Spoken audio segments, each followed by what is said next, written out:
Let's apply. Hold on. Okay. Test, test, test. Yeah, that'll do it. All right, you should be able to hear us now. Test, test, 1, 2. Test, test, 1, 2. Testing, testing. 1, 2, 1, 2, 1, 2, 1, 2. Gonna try to talk louder this game than I have in the past. Well, we're getting something on our end. Favorite sports heroes are Patrick Mahomes and Travis Kelce. All right, let me. Hold on. Dang it. We are getting something on our end. Favorite football memories when we finally got it. Oh, okay, we're on. You can hear us? Okay. Alrighty, so we are good to go whenever you are, because it is 30 minutes to go. So we're pretty much.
And a very good evening to you and yours. We are out here in West Plains, Missouri, a little bit south of our home in Waynesville for today's high school football matchup. Again, it is going to be the Waynesville Tigers, coming off of a loss last week, trying to get back in the win column here today against the West Plains Zizzers. Connor Harbert here with you today, and joining back alongside me once again after a one-week vacation, Mr. Garrett Bowles. Garrett, of course, you didn't get an opportunity to see last week's game, but Waynesville, another game, you could really say 2 weeks in a row where they've had the opportunity to come out on top, just weren't able to close. Of course, with today's opponent, things might be a little bit tougher here today. Maybe the effort of the fourth quarter the last 2 weeks, you're really going to want to avoid that here pretty much all day today. You really are sparing the intense over-analysis, at least until later. West Plains is a very good football team, and I mean, we've seen them go up against some of the top dogs in the entire Ozarks Conference and even be able to escape with a win in a few of those games. I mean, they have been absolutely fantastic throughout the entire season, and I'm expecting that to continue tonight. It's going to be an uphill battle, no doubt, for the Waynesville Tigers. But like you said, they've been in some of these recent games. It's just going to be a matter of finishing. Yeah, obviously Waynesville coming off of a loss last week to Rolla, 21-20. Really had an opportunity there in that game. We're leading pretty much until the final 2 minutes of that game. Had Rolla deep in their own territory with no timeouts, but unfortunately the clock management just really wasn't what you wanted it to be. But of course, we've got a brand new ball game here today. You've got a new opportunity here, and you've got a chance to really gain some momentum before district playoffs start next week. So Waynesville 2-6 on the year. West Plains going to come in with a record of 5-3. Let's talk about the Zizzers, and because you mentioned they've been playing really close with some of the top teams in the conference, and you see here 5-3 losses to Camdenton, Kickapoo, and Lebanon. Of course, those are the big three, but you take a look at those scores in those games. Yeah, you did take a loss to Camdenton, who we now know is the favorite, is pretty much the favorite to win the conference championship. I think they have that locked down, if I'm not mistaken. I think depending on, they have the win over Lebanon, who's the only team that could catch them. So yes, they did lose by 17 to Camdenton, but they were just 3 points away from knocking off Lebanon in a shootout, 45-42, just a couple of weeks ago. So this is a West Plains team with a lot of talent. This is definitely a team where Waynesville's going to have to be on their A game if they want to stand a chance here today. But of course, we did mention Waynesville. They have dropped their last two now. Last win was, of course, against Hillcrest back on homecoming night, September 30th, 34-26 loss against the Liberators of Bolivar. And then, like I said, 21-20 last week against the Rolla Bulldogs in the inaugural Route 66 showdown. So, of course, we've got about 26 minutes here until we get to our kickoff, until we start this one here tonight. Of course, Garrett and I were on the roof, so I will go ahead and tell you right now, if you do hear some wind noise here tonight, that is because for the first time this season, we are outdoors. I can tell you, beautiful view. Great location for a stadium here in West Plains. You can pretty much just see a long way, pretty much in every direction. They got the baseball fields behind us, the football stadium right in front of us. Nice field here in West Plains. But we do have an interview to get to. Of course, our very own Marv Luton had an opportunity to speak with Waynesville head coach Kyle Barkley a little bit earlier today. We're going to go ahead and play that interview for you. We'll be back here 1 minute in, 1 minute out. Should be about 4 minutes. We'll go back and talk a little bit about Waynesville and West Plains. So, back in 4 minutes. You're listening to Waynesville Tiger Football right here on Z102.3.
And once again, welcome back here to West Plains, Missouri. Again, just a little bit south of Waynesville, all the way down Highway 17. Actually, a few ways to get down here to West Plains, but of course, myself opting for Route 17 here today. But again, we're back out here. We have got about 21 minutes in our pregame festivities. Of course, tonight, the last home game for the West Plains Zizzers. It is senior night for them, but as we await, the Waynesville Tigers looking to finish off their regular season, trying to finish on a high note here today. Losers of 2 straight, trying to get back in the win column here today. And again, a win, Garrett Bowles back with me once again here today. A win here against a very, very good West Plains team. That would be a heck of a lot of momentum in the next week's district playoffs. You're absolutely right, and that's the best thing about playoff sports in general. I mean, you have teams that get hot at the right time. Not to steal from a completely different sport, but you look at baseball right now, the Padres and the Phillies in the NLCS, nobody would have suspected that coming into the season or even just 2 or 3 weeks ago. So, of course, that's a pro level. That's a completely different sport. But the same thing is at least possible, and it starts with a win here tonight. You get hot at the right time. You can make some noise in districts into the playoffs and see what happens. Yeah, absolutely. And, of course, we will talk about district standings here in just a moment. Of course, gave you a little bit of rundown last week. Things have changed a little bit because of last week's results. Again, we're not going to try to make sense of it. We're not going to go into the deep dive on what the point system really means. Nobody truly understands what it means except for the Misha. But what I can tell you is here at the moment, Waynesville, as things stand, they could get a favorable matchup against a team that honestly might be beatable. We'll kind of get into the details of all that here in a few moments. But of course, we are taking on the West Plains Zizzers here today. And Garrett, obviously, haven't been able to get a whole lot of info on them. Weren't able to secure a coach's interview here this week. But you, of course, work down in Lebanon day to day. You get to talk with Kevin down in Lebanon, of course, the voice of the Lebanon Yellow Jackets. He kind of gave you the lowdown on what they bring to the table. So what kind of info can you give us about West Plains here tonight? From what I've gathered from multiple different sources, I should say, including the great Kevin Stubblefield, Missouri Sports Hall of Famer. He's calling the game in Lebanon, so I don't know why I'm trying to earn brownie points with him right now by saying his name on air. He'll never hear this anyway, but I did get a lot of different info from a lot of sources. What I can gather about the West Plains offense, first and foremost, they are going to be as balanced as possible. They're going to use the run to set up the pass. It's the most basic form of football, using the run to kind of set up deep passes or play action later on in the ball game. But a lot of high schools aren't able to do that. We see a lot of high schools doing just passing or just running at least 90 to 95% of the time. Some of the most balanced offenses I think we've seen so far, Kickapoo and West Plains, were able to do that sort of thing where they just run the ball physical early, and then they can get into kind of a passing game later on whenever it's a little bit more down the stretch. That's their offensive philosophy. Defense, I haven't got to find out a whole lot about them quite yet. The main thing that I did see, though, is the official stat from Misha. 18.5 points allowed per game. That is a great defense that the Tigers are going to be going up against tonight. And I'm not sure how they're going to attack it with the wing T offense. Still a very good system a majority of the time. It's just going to come down to execution and masking your plays and kind of disguising them and able to execute whenever it matters. Yeah, I mean, you mentioned 18.5 points a game here this season. You take a look at some of the offenses they've really been able to stifle here today, with the exception of Lebanon, who were able to hang 45 on them there. Of course, West Plains also able to hang 42 themselves. Kind of a shootout game there. 7 points against Rolla. Of course, gave up 21 to Rolla last week. Waynesville did. 7 points against Bolivar, a team that Waynesville allowed 34 points against, most of which came in that fourth quarter. 28 points in a win against Glendale all the way back in week 2. So this is a defense that really has some talent. They're going to look to make plays. The Waynesville offense, they're just going to have to come out strong and do what they do best. And of course, we've talked about it several times, Garrett. This is a Waynesville offense that has had bright spots. This is an offense that's really improved. Of course, there are still some things. We saw the clock management kind of take a couple hits last week. But between the offensive line and the running backs, things are looking pretty far up for Waynesville if they can get it kind of going, if they can finish off their drives. Yeah, finishing off a drive has been something we've talked about for the last 4 to 5 weeks, and that's not because we haven't thought of anything else to talk about. That's the product that we're seeing on the field. I think right now what the Waynesville offense needs to focus on, and what Coach Barkley needs to focus on, is just making steady improvement as the season goes on. I was looking at past results The last time that Waynesville has gotten a win against West Plains was in 2012, almost 10 years ago now.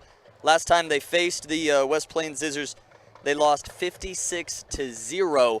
So as long as you're putting points on the board and kind of moving their score down from last year, moving your score up from last year, Yeah. you're wanting steady progress. I mean, a 2-8 team last year, Waynesville just has to keep those wheels turning in the right direction, and we have a real test game, I guess you can say, to see if they've came as far as they want to throughout the season. Yeah, I mean, obviously L's are L's when it's all said and done, but you're just a couple of quarters away from really being a 4-4 football team, this Waynesville Tigers team. So, yeah, you haven't been able to finish it, but you've had the opportunity, and that is a major step forward from last year, of course. So, we're going to go ahead and take ourselves another break. We're going to go ahead and make this a 5-minute break. So we'll go ahead and take 5 minutes. We'll come back here, and of course, we'll have some district stuff to go over. We'll go ahead and go over the district standings, and then we'll talk about some games that are happening throughout the area, because there are really some results, I think, that would potentially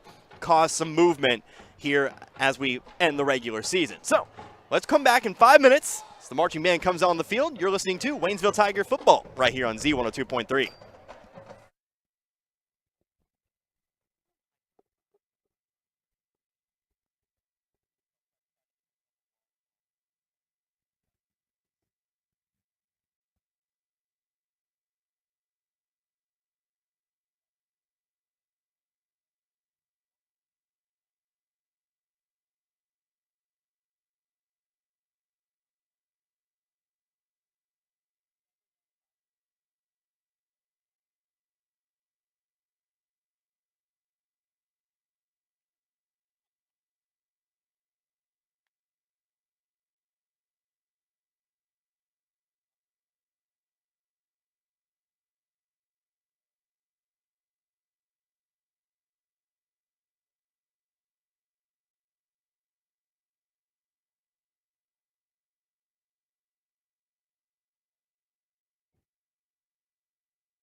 And once again, welcome back out here to West Plains, where we move ever closer to the start of today's high school football contest.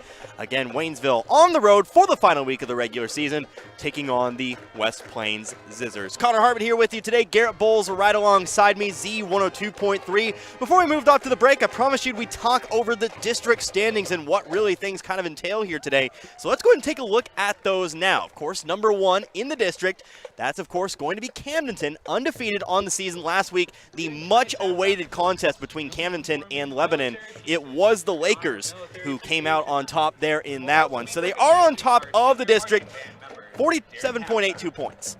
Again, we could go into why that is, but what you really need to know is they do have themselves a sizable lead over number 2 in the district. That would be Lebanon, of course, a team that Camdenton beat last week. They are 7-1 on the year, sitting with 43.5 points, of course, heading into their matchup with Rolla here tonight. Of course, Camdenton, by the way, they are taking on Glendale, one of the week's most anticipated matchups, I would say, one of the matchups between two teams on top of the Ozark Conference. Number 3 at the moment, this would be, if the season ended before we even got going here today, this would be Waynesville's opponent, the Central Bulldogs. Out in Springfield, of course, they are third, not a member of the Ozark Conference. They are 6-2, sitting with 38.73 points.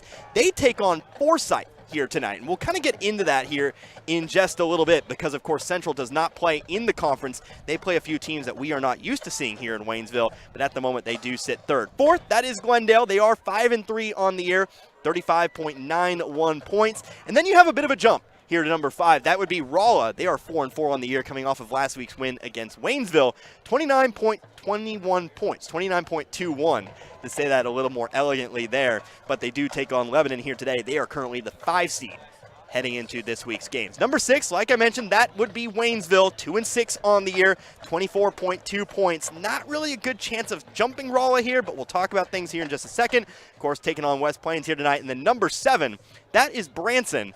They are 1-7 on the year. The Pirates are 18.91 points, taking on Webb City here tonight. A game the Cardinals are favored to win, the Cardinals of Webb City, of course. So that's your district standings. Now we talk about things here, and we talk about some matchups that really might lead to some jumping. Again, don't really anticipate a lot of movement in those district standings, but you take a look at number 3, Central Springfield. They are a Class 5 school, but most of their schedule is comprised of Class 2 and Class 3 schools. They even did play a Class 1 school here this year, so they don't get penalized for playing schools below their class, but you do get bonuses for playing schools at or above your class. So if Glendale beats Camdenton here tonight and Central loses to Forsyth, there could be a jump there, and of course that would affect Waynesville in the matchup they play. But of course that is just a hypothetical. We'll have to kind of wait and see. Camdenton favored in that matchup against the Falcons here today. Of course, Rolla, they are going to be coming in as the underdogs to Lebanon. I do not see a world where we would jump them for the number 5 seed. There is a 5-point gap here at the moment. Of course, Waynesville playing down a class here today. Obviously, no fault of Waynesville's. This is an Ozark Conference matchup, but I don't think you can really jump that. So I think Waynesville is pretty much locked into the 6 seed. Again, take everything with a grain of salt, but it does look like Waynesville is going to earn that 6 seed in the matchup to whoever the 3 seed is heading into tonight. And so, heading into tonight, let's look at some other matchups. We talked about several of the games going on in the district, but there are games out of district as well, Garrett, as you might, I don't know if you knew that or not, but there are games happening outside the district here this week. We'll go ahead and get the schedule for you here as we load it on up. But Garrett, while I do that, give me some thoughts about this game. What does Waynesville really need to come out and do if they want a chance of beating the Zizzers here tonight?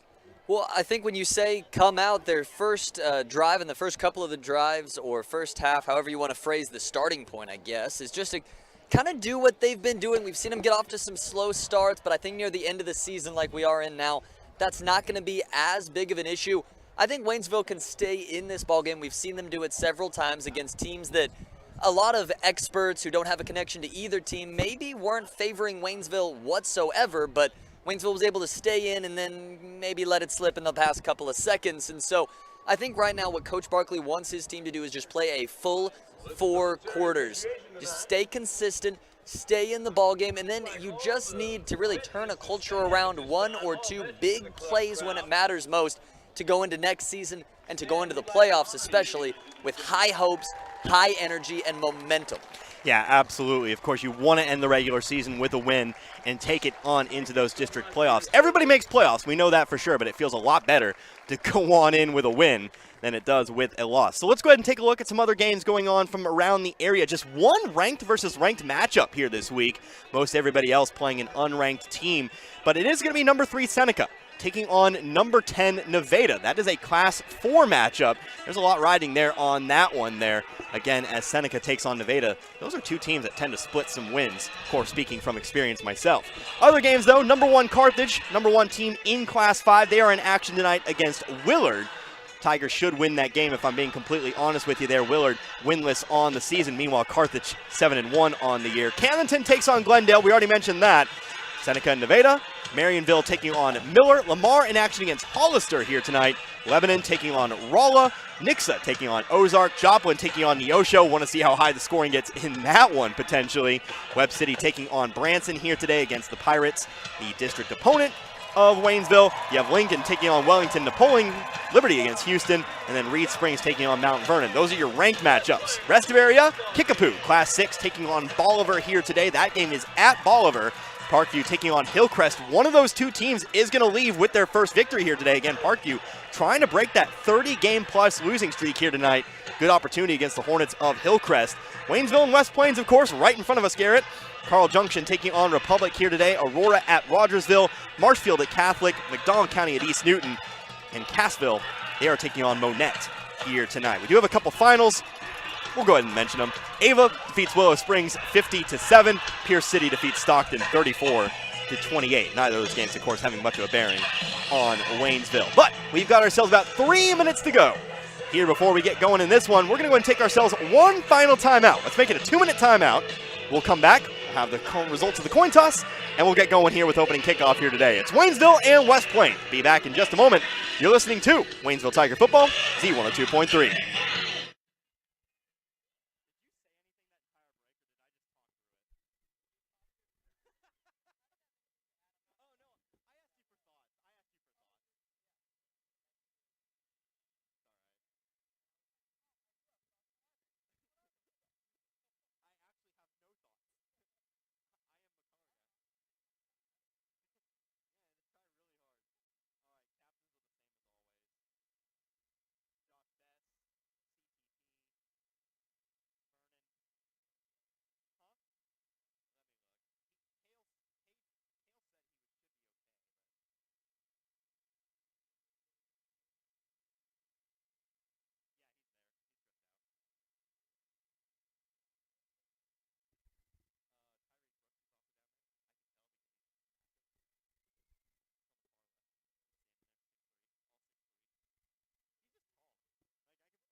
And once again, welcome back out here to McDonald's Field in West Plains, Missouri, as we are just a few moments away from opening kickoff here tonight. Again, the Waynesville Tigers, last week of the regular season, on the road to face off against the West Plains Zizzers. Connor Harbert here with you once again today, alongside Garrett Bowles.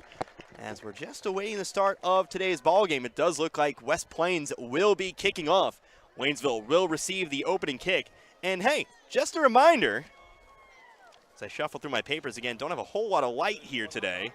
Want to make sure I do it right, that this coin toss is brought to you by Security Banks. toss your coins in Security Bank and watch your money grow. Big thank you to Security Banks once again, as there will be 2 men back to receive here for the Waynesville Tigers. Taking a look down there, it looks like it is going to be Brandon Howard, of course.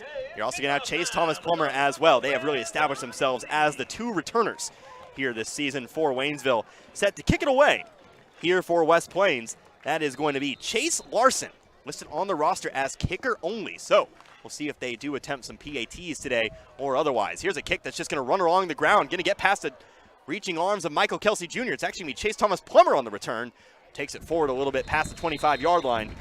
And it looks like Waynesville will start their first drive tonight on about the 27-yard line. So the line drive kick there, don't want to say that that was an onside attempt, because that ball really looked like it was kicked. Might have been shanked a little bit there to start this one. Yeah, I mean, you can make about 14 different guesses as to why that ball went the way it did. It could have been a potential onside where you just kick it as hard as you can as one of the front men and see if they can bobble it and bounce it off. But regardless, Waynesville football right now, 27-yard line. Let's get some offense going. Yeah, absolutely. So coming to the line here, single wingback offense going to shift. Did they get West Plains to jump? Certainly jumped over the line, and they're going to get an extra 5 yards. Saw Waynesville use this to great effect last week against Rolla, even converted a couple of 3rd and 4th downs. It's one of the slickest tricks in the book for head coach Kyle Barkley, and they are going to get the 5 yards to start things out here today. So it will be 1st down and 5 after the penalty. And that false start penalty there, kind of like starting a fist fight by flicking somebody in the ear. It's definitely not something that kills you right away or a knockout punch, but the Zizzers are not happy right now with that. That's not the way that they wanted to get started. Officials taking an awfully long time to talk it over here, and it's actually going to be against Waynesville. So somebody did jump on the West Plains side of the line, but they are going to say it was an illegal shift. So maybe getting a little bit ahead of ourselves there, Garrett, as Waynesville's been prone to do that a couple times themselves. So scratch 1st and 5.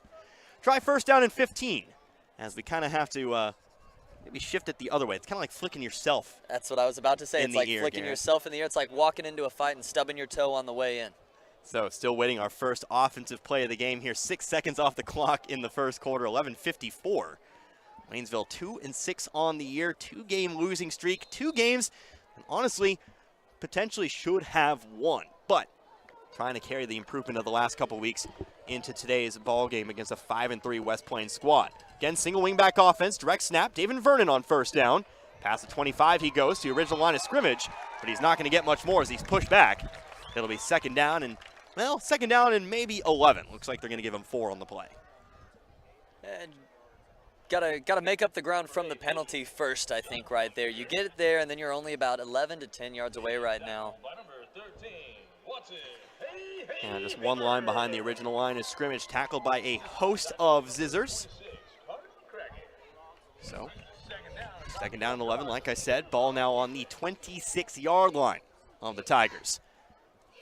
Coming out now, shotgun formation, 2 wide receivers left, 1 to the right, 3 wide receivers set. Ball's going to be dropped in the backfield here. Michael Kelsey Jr., Chase Thomas Plummer going to pick it up. He's in a little bit of trouble. Shakes off some tacklers, but he's still running backwards. He's eventually going to be stopped, and that's going to be a huge loss here. So, maybe not the start that the Tigers wanted. They're going to be backed up all the way to the 14-yard line. It's a loss of, count them up with me here, Garrett. A loss of 12 on the play. I didn't want to speak first and be wrong. I was just letting you. Yes, let me take the fall. So it's going to be 3rd down and 22. Again, coming out in a bit of a different formation than we've seen them. Maybe a new play in the playbook. But the botch snap really puts the end to that. However, they are going to come back to the line now. Pistol formation, 4 wide receivers set. Usually go to the air from this formation, and that they do. Vernon going to throw one down the right sideline, but that ball is going to be too far to the right, off towards the West Plains sideline. That'll be 4th down, and Waynesville's going to have no choice but to punt it away here on 4th down, and long way to go. Yeah, and definitely not the way that the Waynesville Tigers wanted to start this drive, and that is kind of what happens when you have a false start or a penalty like that on the first play of the game. It's just, it kind of kills the drive immediately. Hopefully, though, or at least fortunately, I should say, got a lot of game left to play here. Got to cut down on the self-inflicted mistakes. Bishop Godwin set to punt the football away. 1 man back to receive for the Zizzers. That punt's going to be shanked. Ooh. That is a short punt. And the Zizzers are going to have themselves excellent field position. Try about, we'll see where they say this one went out of bounds. It's going to be at the 28-yard line. Did they get a hand on it? Maybe. Again, we've talked about it several times. The punting formation of Waynesville, it is prone to that. You're not really backing up too far, and I think finally, for the first time in this season, it's going to cost them. I think that ball may have been blocked. I didn't get a completely clear view on it, but the way that ball kind of bounced whenever it was in midair, it seemed like there had to be something going on right there. So first down and 10 here for West Plains. 10:15 to go in the first quarter. Shotgun formation, one back in the backfield.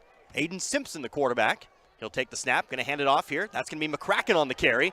Lots of room. He's going to find his way into the end zone. One play, one score. And West Plains going to have all the momentum to start this one out. They lead with 10:07 left to go in the first quarter. It's 6-0.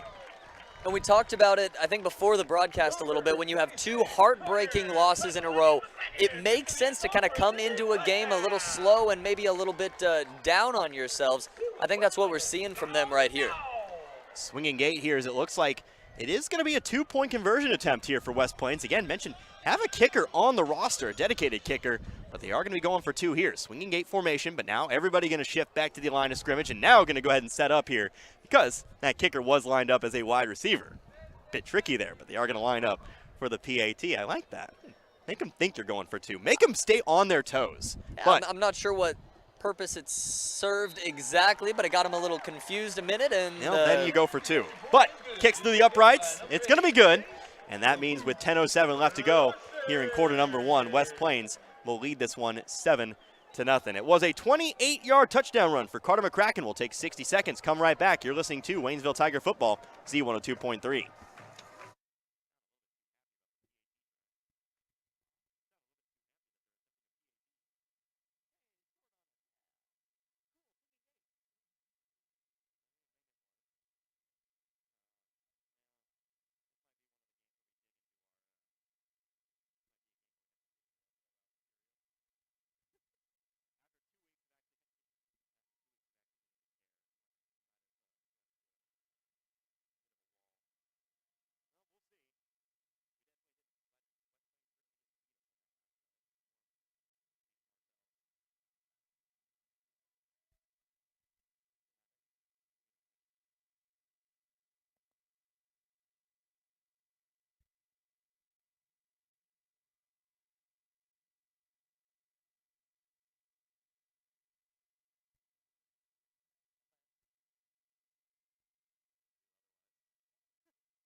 Kickoff sails into the uprights, or should I say sails into the end zone for a touchback as Waynesville comes back out into the field for their second offensive drive. Now trailing this one 7-0. A 28-yard touchdown run for Carter McCracken opens things up here for the Zizzers. But Waynesville getting a chance here. First drive did not go their way. A couple of self-inflicted mistakes with the penalty, with the big loss, the botched snap. But now going to try to right the ship here as they come back out. Once again, Chase Thomas Plummer, direct snap. He's in the backfield here today, trying to find the left edge. Has a lot of room, actually going to find himself the first down as he's pushed out of bounds at around the 35-yard line. There's a flag on the play, though, so hold on. This one might be coming back. Waynesville certainly acting that way as they do come back, and that's really what Waynesville's going to have to avoid here today, Garrett. Yardage is going to maybe be at a premium, but you don't want to negate the yards that you do gain, especially gains of 15 yards like that. And especially even more so whenever you are a run-dominant I got it wrong team. again. Waynesville backing it up, maybe, but it's going to be face mask called against West Plains, so maybe I should wait until the penalties are called here today. I'm 0 for 2 to start things off, as you can't let Waynesville's body language, who are still huddled up all the way at about the 15-yard line. They're going to have a long run to the line of scrimmage. It was a 15-yarder, by the way, and now this ball is going to be placed at the 40-yard line. So here we go. First down and 10.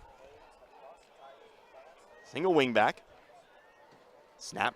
Chase Thomas Plummer again on the carry. Now trying to find the right sideline. Cuts it up past the 45. Spins to his left. Eventually brought down by a couple Zizzers. Just shy of midfield here at around the 48-yard line. Solid gain of about 8 here on first down. Second down and 2. And that's what Chase Thomas Plummer's been able to do all year, kind of use those outside tackle lanes, running outside of the offensive tackles and just cutting up field as soon as the opportunity presents itself. Fighting off for a couple more yards there. It looked like the tackle was at around the 45 to 46 yard line. Those extra 2 yards, like you said, are so important, especially when yardage might be at in a premium for this game. Yeah, absolutely. So a couple good plays thus far for CTP. Here's David Vernon on the direct snap, trying to follow his running backs through the hole, has the first down and a couple yards extra. See where they spot it. Looks to be at about the West Plains 49-yard line or so. So gain of 3, first down and 10 here for Waynesville. Again, we've talked about it quite a bit, Garrett. Waynesville's been able to move the ball, and this really harkens to what we've talked about every pregame, it feels like, for the last, 6 to 7 weeks. It's about finishing the drives. We'll see if they do it here as they move on into West Plains territory. It is, and you do love to see them moving the football after a tough first drive that went for negative yardage, kind of finding a rhythm now. Absolutely. Here's a handoff wing back. Tyreek Brooks on the carry. He crosses the 45-yard line, falling forward to about the 42-yard line. And that's another gain of 7. Tyreek Brooks didn't get a whole lot of action last week in that wingback spot. Did impress a little bit with his first carry, 18 yards in that game on that final drive. Again, of course, coming up a little bit short in the end, but was able to run the football here, so kind of maybe proving his worth and getting a little bit of time here early on in this matchup here tonight.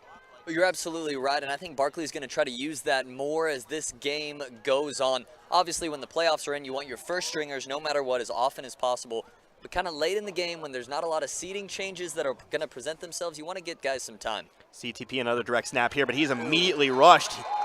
Might have had a blown blocking assignment there as West Plains immediately in the backfield. No opportunity for CTP to do anything there. Going to lose about 7. Actually, maybe going to lose about 6 of those 7 yards on first down and make that 3rd down and 9. And now you're in 3rd down. It's going to be interesting, maybe 4 down territory here, depending on how close they are to the goal-to-go line. I'd be interested to see. The defense didn't show a whole lot of promise on that first drive, allowing, I think it was a 28-yard touchdown on one play, so you might just need to get as much points as possible. So here we go, 3rd down and 10. Snap to CTP, fakes the handoff, takes it himself, but already in some trouble. Able to get back to the original line of scrimmage before he's roped down, and it will be 4th down and 10. We'll see what Waynesville does here. Some personnel changes. Michael Kelsey Jr., who is back from injury, sat out last week's game against the Bulldogs. He is back onto the field here tonight. And it is so great to have him back. If I was going to have to miss a game, I'm glad it was the game where he had to miss too. He's been sensational all year long and really a surprise. Before the Jamboree and before the first game or two, you didn't hear a lot about Michael Kelsey Jr. He's been inserted into this offense, and he's made the most of every opportunity that's presented itself to him. He has definitely established himself in this offense. Bishop Godwin back to punt it once again. Going to just go ahead and kick it away, but that punt again is blocked. Waynesville just having so many problems up front here, very uncharacteristic of them, as that's going to give the Zizzers the football at the 35-yard line. It's very risky, and they've gotten away with it so much this season because of the strength of that offensive line. West Plains seems to have it figured out. 2 punts, 2 blocks here today, and now the Zizzers again have the short field. And it would make you think that Coach Joel Wyatt of the Zizzers saw this going in and kind of saw this as an opportunity to get early field position battle wins. I wouldn't be surprised if he saw this early on in the week and was able to instruct his team throughout the week of practice on how to defend it and how to get the hand on the ball. That punt coming through that block, I should say, coming through the middle of the line that time. Aiden Simpson on the carry, has a lot of room left side, jukes back to his right, flag thrown on the play as Simpson runs all the way in to score. We'll have to wait and see what the flag is. Otherwise, 2 plays and 2 scores. Although West Plains hanging around the flag, this might be coming back. Again, I'm going to wait this time. I'm not going to say anything because we know what we want it to be. And I'm not willing to jinx that again. I thought I saw a hand signal, but I'm going to wait. It is going to be holding called against West Plains. And so what was basically an open play, maybe Waynesville catching a break there, an opportunity to reset and try it again, as the holding came in a one-on-one blocking situation there. So we'll see how this changes things, but Waynesville is going to get another opportunity here. And that's going to take them to about past the 40-yard line. We'll see where they set it here. We'll see where the flag was really thrown. They're going to say it was thrown at about the 31-yard line. It will be first down at about 14 to go here from the the 42. So first down and 15. And From after Waynesville the 42. play, you saw quarterback Aiden Simpson celebrating in the end zone, getting hyped up. I wonder how much that affects the psyche of a high school football player to have to go back and realize you didn't score a touchdown. In fact, you lost yardage. We'll see here as Simpson sends a man in motion. Handoff to McCracken. Lots of room once again. He's going to have himself past the 35 all the way to the 30. And so another big gain here. It's going to set up second down and 3 halfway through the first quarter. Again, West Plains deep in Waynesville territory. And on the blocking there, it looked like it was Justin Tuck who I saw just barreling through both his own offensive line and the Tigers' defensive line to clear a hole for McCracken there. Great blocking, and you're going to get big runs like that whenever the big boys up front do their job. Shotgun formation, McCracken to the right. Fullback sent in motion over to the left. Simpson fakes the handoff, takes it himself. Jukes off to his left, going to be hit around the 25, has the first down. Going to be taken down at about the 24-yard line or so. So a new set it down here for the Zizzers, just outside the red zone. And you saw about 3 to 4 Waynesville Tigers on top of Simpson there. That's how hard that young man is to bring down. I mean, he will not stop running unless the only possible option is to go down.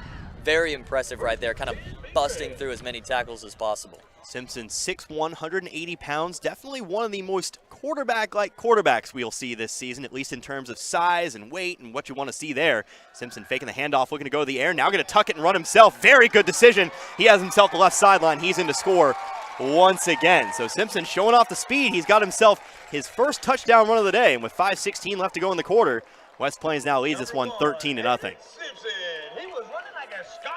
What a smart move by Simpson there. I mean, that was not the design of the play. The design of the play looked to be a screen to a wide receiver open on the right side, but the Waynesville Tigers able to expose that part. Simpson then realized, there's not that many Tigers in front of me. I'm just going to take it and run it myself. He finds the left sideline, and well, the rest is history, and the rest is now on the scoreboard. Yeah, Waynesville committing too many resources to the initial play, not leaving anybody on the backside. And that's an easy 6 points up the left sideline. Kick is up and away, and it is going to be through the uprights and good. So with 5:16 left to go in quarter number 1, West Plains jumping out to a 2-score lead over Waynesville. It's 14-0. We'll be back again in another 60 seconds. You're listening to Waynesville Tiger Football right here on Z102.3.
Back here once again in West Plains. Kickoff going to be fielded by Chase Thomas Plummer. Going to take it right up the middle of the field. Solid return.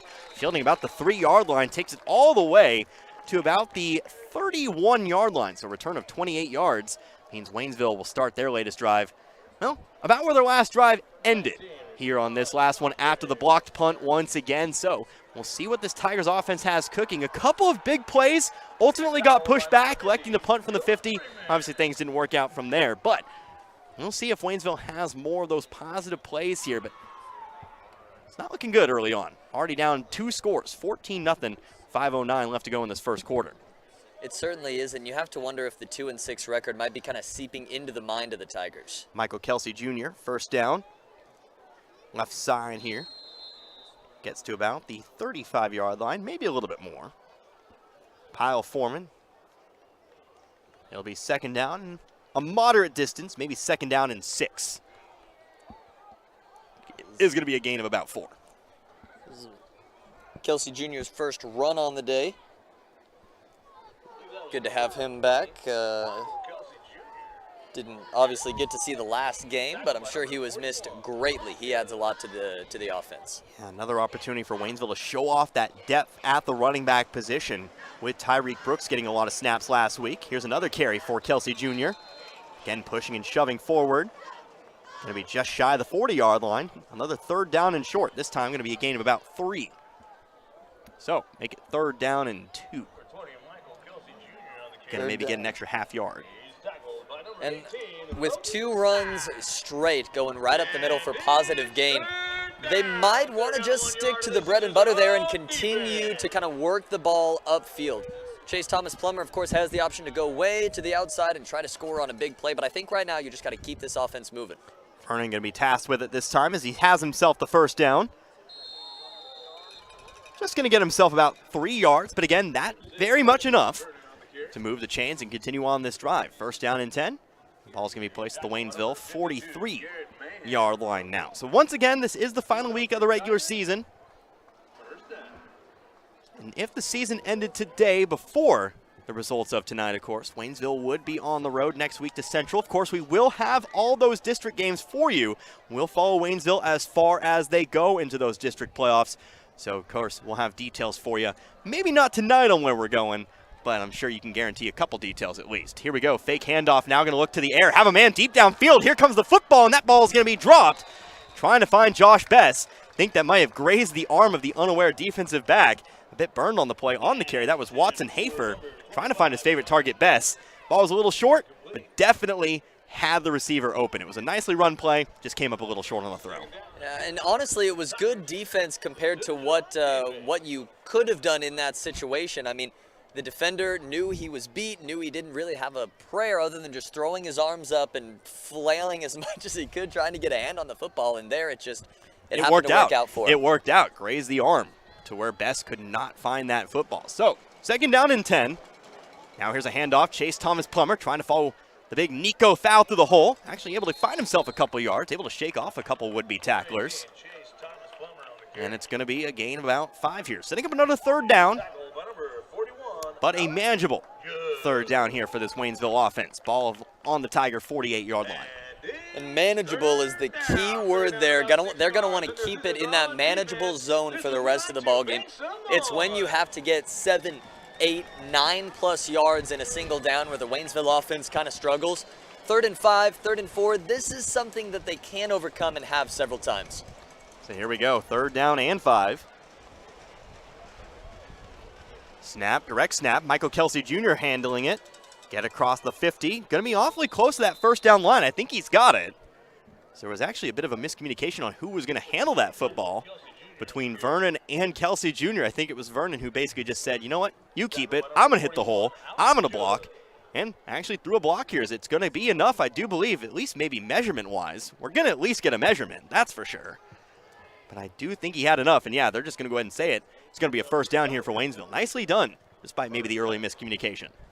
I am glad you brought up the miscommunication. I thought I saw that too. It was just a little bit of an awkward stutter step that usually results in a big loss of yardage for the Tigers. There, the quick decision, kind of able to realize there was a miscommunication and just make a snap decision there on the part of the quarterback, and it was able to go for a positive gain and a first down. That's something we weren't seeing early in the season. Yeah, absolutely, making the most out of the play there. Gets himself a new set of downs. First down and 10, now into West Plains territory. Ball at the 47-yard line. CTP sent in motion. He'll get the handoff, has himself a quite big hole, but he is going to be hit by pretty much the one-man in said hole. And that's going to be a gain here of about 4. Second down and 6 upcoming. And he's been so good all season about just breaking to the outside, finding a sideline and going. They're not necessarily going all the way to the sideline, but that's certainly his bread and butter of just moving to the outside spot on maybe a jet sweep or an outside run and just maybe putting his big physical body up against usually smaller defensive backs or linebackers. Yeah, getting that forward momentum coming from that wing back position, and then the aggressive cut up. We've harped on it so much this year, but he does it very well. Here's a direct snap. David Vernon on second down. Again, more positive yardage as he crosses the 40, and it's another third down and short. Feels like we always fall into cliches here, Garrett, but it really is true. One, when you cut up, you tend to get more positive results. 2, when you gain 3, 4, 5 yards at a time, things become a lot easier. You have your full playbook available to you, especially right here in these third down situations where you can pretty much run the whole playbook. Direct snap to Vernon, direct snap to Michael Kelsey Jr., maybe you run the jet sweep. You've got a lot of options here when you have a third down and short like this. So here we go, coming to the line of scrimmage. It is going to be a direct snap to Kelsey Jr. Going to be met at the line, might have been pushed a little bit short. He is going to get a positive gain, but does he get far enough? I don't maybe think so. We might have ourselves our first fourth down of the game, or at least our first offensive fourth down here. It is going to be 4th down and 1, but past the 40-yard line, fairly certain Waynesville is going to be going for it here. Definitely not going to punt from this situation. You're down by 2 scores early. You don't want that to kind of snowball. You got to get points here, and this is a great opportunity to do so. 4th down conversion's always scary, but gaining 1 yard, that seems fairly simple. Coach Barkley trusting his guys here. This should be the final play of the first quarter, and what a play it is. Vernon going to take the snap here, going to be roped down from behind. Did he get that yard in time? It all really depends where they spot that football, and it looks like they're going to give him the 36, which would be enough if so. Need to get to the 37. Where do they place that football? They're going to place it at the 36. First down, Waynesville, as we come to a close. So the first quarter in the books. Waynesville, defensively, going to have to find some answers. 2 long touchdown runs for the West Plains Scissors. That is the difference maker here at the moment. Back in 60 seconds, again, West Plains 14, Waynesville nothing. You're listening to Tiger Football right here on Z102.3.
Back here as we start the second quarter of action.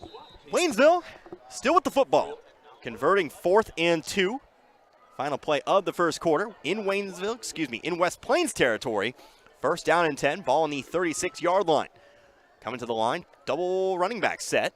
Vernon going to fake the handoff, takes it himself, sneaks through into the secondary. He's going to find himself all the way to about the 25-yard line. So a formation we don't see all too often.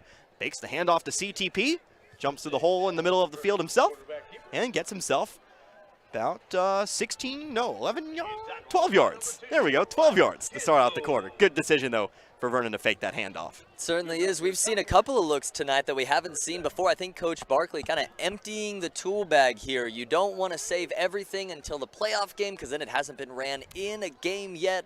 But this is kind of your last opportunity to do so, or just toss the play away and don't try it in a playoff game. So he might be going for a bunch of different new looks here. Back to the familiar here as it's going to be Michael Kelsey Jr. on the carry. Shakes off 1 zizzer, gets himself about 9. Another solid gain here, 2nd down and 1. And for the first time tonight, the Tigers find themselves in the West Plains red zone. So you're knocking on the door here, trying to make this a 1-score ball game once again. Yeah, and Waynesville has been very good at that throughout the year, of kind of just keeping themselves in game, whether it's whether it's a score, 2 scores. They've always, at least for the most part, been able to find respectability in every single game to where you can look back and go, all right, if this would have been different or this pass would have been caught, it might have been a different ball game. Single wing back set, wing back to the right-hand side. Dylan Smith sent in motion, direct snap, Kelsey Jr. Juking to his right, into the secondary, and he's going to find himself the end zone. Hear the Tiger roar. Touchdown, Waynesville. Hold on, there is a flag on the play. All the way on the back side of the field. Coming in from the left sideline. Ball started on the right hash. And this one, unfortunately, Thanks for pointing it out, Garrett. Might be coming back. Yeah, I saw it kind of last second there. I almost turned to celebrate right along with you. Caught my eye just barely, and that is, it's not what you want to see, obviously. It's going to be an illegal shift here against Waynesville. And, you know, thinking about it, I may have even caught that one myself. Sent Dylan Smith in motion to the right-hand side. Looked like maybe somebody jumped at the same time, too. Can't do that. Two men can't be in motion at the same time. It's got to be all or nothing, all or one. Or nothing, of course. And so, instead of 7, instead of 6, it's going to be second down and 6. Ball on the West Plains 20-yard line. And this is kind of what we've said throughout the game. I don't want to go back into the cliche or go back into the thing we've already said a couple of times, but the Waynesville Tigers get close to the red zone, they get into the red zone, and then drives kind of stall out. It's only second down now. Plenty of time to kind of get back into the field's good graces. Direct snap here to Vernon. This time he's going to find himself about 6 or 7, but another flag on the play. This time coming in near the end of the play, but we'll see where this one falls. So we also come back to another point I raised earlier. You can't beat yourself with the penalty flags, as it is going to be another penalty here against Waynesville, taking away what would have been a first down. So now you've had a touchdown taken away. Now you've had a first down taken away on the holding penalty, and that's going to push you back outside the red zone. It'll remain second down, but now you've got yourself quite a distance to go here, so that's going to knock you back 10 yards. And I wouldn't be surprised if Barkley starts going to the pass a little bit sooner than he usually has been. Like we said, empty the bag of tricks. He's already thrown it a couple of times tonight, so I wouldn't be surprised. And obviously not able to find a receiver quite yet, but we've seen that progression throughout the season, and it's been positive. Going to set him back 6 yards after all. Second down and 12 now. Smith sent in motion, handoff to Kelsey Jr. Back to around the 20, maybe a little bit shorter than that. Looks to be about the 19. There'll be a gain of 7 and another third down. It would be third down and maybe just a little bit over 5 yards to go. Oh, nope, excuse me. How about the 21-yard line? I was on the wrong side of the hash there, the wrong side of the 20. Will still be about 7 yards to go, though. Third down and 7. And these are some big plays right here. We've already seen on this drive the Tigers pick up a fourth down conversion. To have a prayer at that, you got to get a little closer to the line here. Plenty of plays at 7+ yards. Going to need another one right here. Obviously 4-down territory. Snap to Kelsey Jr. here, stuffed at the line. He's going to be taken down, and we're going to have to see him go for it on 4th down. As again, you're really starting to see how those penalties really hurt. I hate to keep harping on those flags, but a touchdown and a first down, one after the other, those are drive killers. They really, really are. And it's just been a continued problem all season long. Once you start getting that red zone, you have to tighten everything up. Because these drives, of course, still 4th down, still an opportunity. They can come to a halt. And with the West Plains offense that's really been soaring here today, you need to get points where you can get them. Here we go, 3 wide receivers set, pistol formation. 2 wide receivers left. That's going to include DJ Horry and Chase Thomas Plummer. Vernon looking towards the air, going to go for that out route. Pass is caught. That's going to be CTP on the catch, but did he have the first down? I do believe so. He's going to find himself all the way to the 11-yard line. That's going to be plenty enough, Garrett. I see you cringing over there. It's going to be 4 yards past it. Had my eye on the wrong yardage mark. You are correct. First down and just outside the goal line. Actually going to give him they're going to give him the 14, but that still will be enough for a first down. Didn't think I would end up being the cynical one. I was really worried about you there for a second. I was like, that was a couple yards past it. Huh. Either way, great pass there from Vernon finding his man there. Got to give props to Vernon there. Moving to his left, right-handed quarterback. That's a throw across the body. That's very impressive. It really is, and it's something that the Zizzers probably haven't seen a lot of throughout the season, a quarterback willing to try to make those technical differences, I guess, from the norm. Vernon a handoff, jet sweep. Thomas Plummer on the carry, going to get to about the 10-yard line. Going to spot it right on the 10, so a gain of 3 on first down, second down and 7. Chase Thomas Plummer just did what he always does, a full somersault on the ground over the tackler to get that extra yardage. He's been doing that all season long, and I love to see it. Good form as well on the dismount. Yeah, one of the things that you really can say about Waynesville, despite the struggles here and there, you really cannot doubt the effort, especially after first contact. Thomas Plummer, Kelsey Jr., Vernon, Godwin, they all try to go for that extra yard. You see another example right there. Hit the line of scrimmage, but ultimately ends up getting 3. Direct snap here to Vernon. Hit, dives forward. Late whistle. I don't even think they saw Vernon dive through there. Kind of slid through the pile. Forward momentum's going to take him to about the 5-yard line here. So, good gain of 5. Again, diving forward. Maybe tripped up a little bit there, but reaching forward and getting the extra yards, setting up 3rd down and 1. Need to get to the 3-yard line. Currently sitting about the 4. We'll see what they have cooking here. Again, another short yardage 3rd down. We've seen our fair share of 3rd downs. And Vernon did basically the thing you were just talking about, persevering through contact. Would have been perfectly acceptable for him to go down and around the 7 or 8-yard line, but diving to get that extra yardage sets up this 3rd down and very short. Thomas Plummer, the wingback, right-hand side. Vernon taking the snap, looking to go to the air here. Looking, now going to throw it, and that ball is going to be incomplete, almost intercepted. A dangerous play call on 3rd down, and now we've got fighting. We've got some players pushing and shoving around the 10-yard line. Flag's going to come in.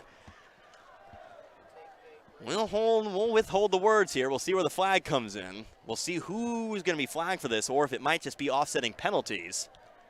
But I'll tell you what, I didn't see it. You were the one who pointed it out. So didn't get to see the start of it, but to comment on the play that did happen rather than the unfortunate after effects of it, it was not the smartest pass in the world. A very risky pass this early in the ball game. I don't know if that's a good thrown ball. Yeah, Vernon, the throw was a little low, and that actually might have saved it in the end. Threw it to a couple of zizzers. Was looking for best once again. You had a couple different players in the end zone, but you're going to get 4th down and 1 instead.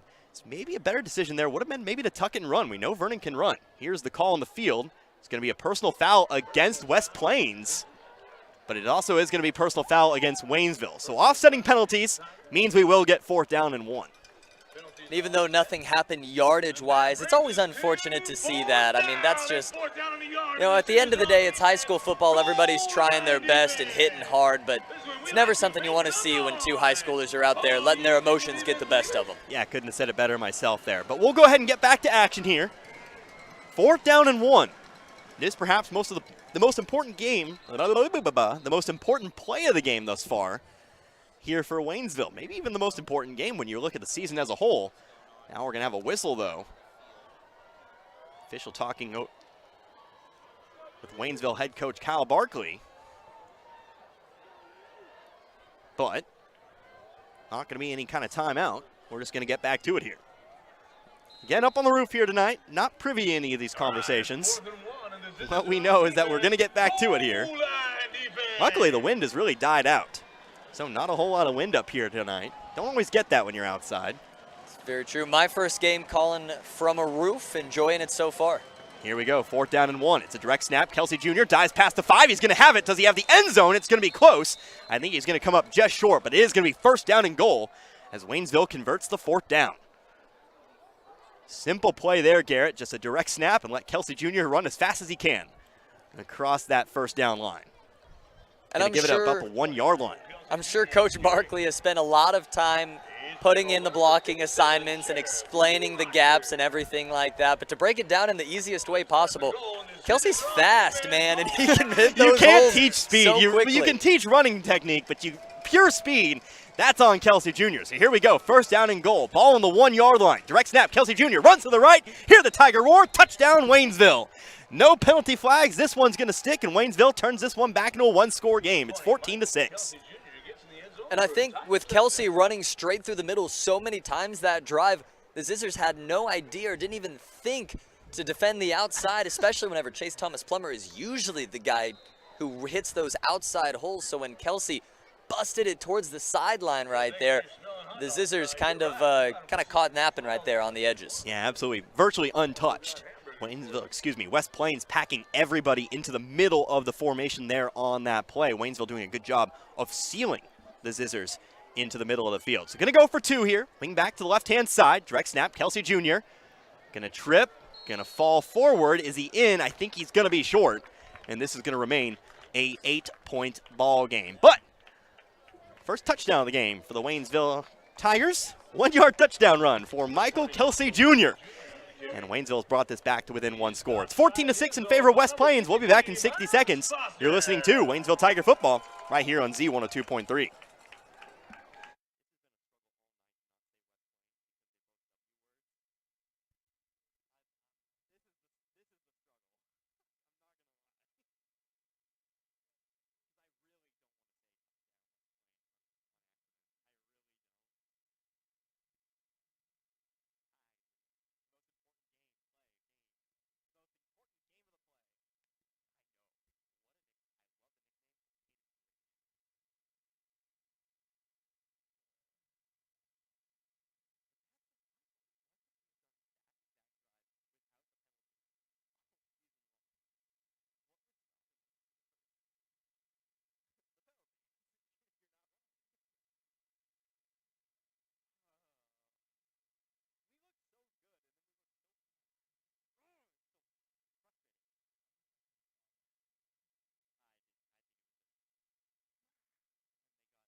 A 1-yard touchdown run for Michael Kelsey Jr. opening up the scoring here today for Waynesville. They've cut the lead back to 8 after the failed 2-point conversion. It's West Plains 14, and again, Waynesville 6. Connor Harbin here with you, Garrett Bowles as well, Z102.3. Mason Wright set to kick it away.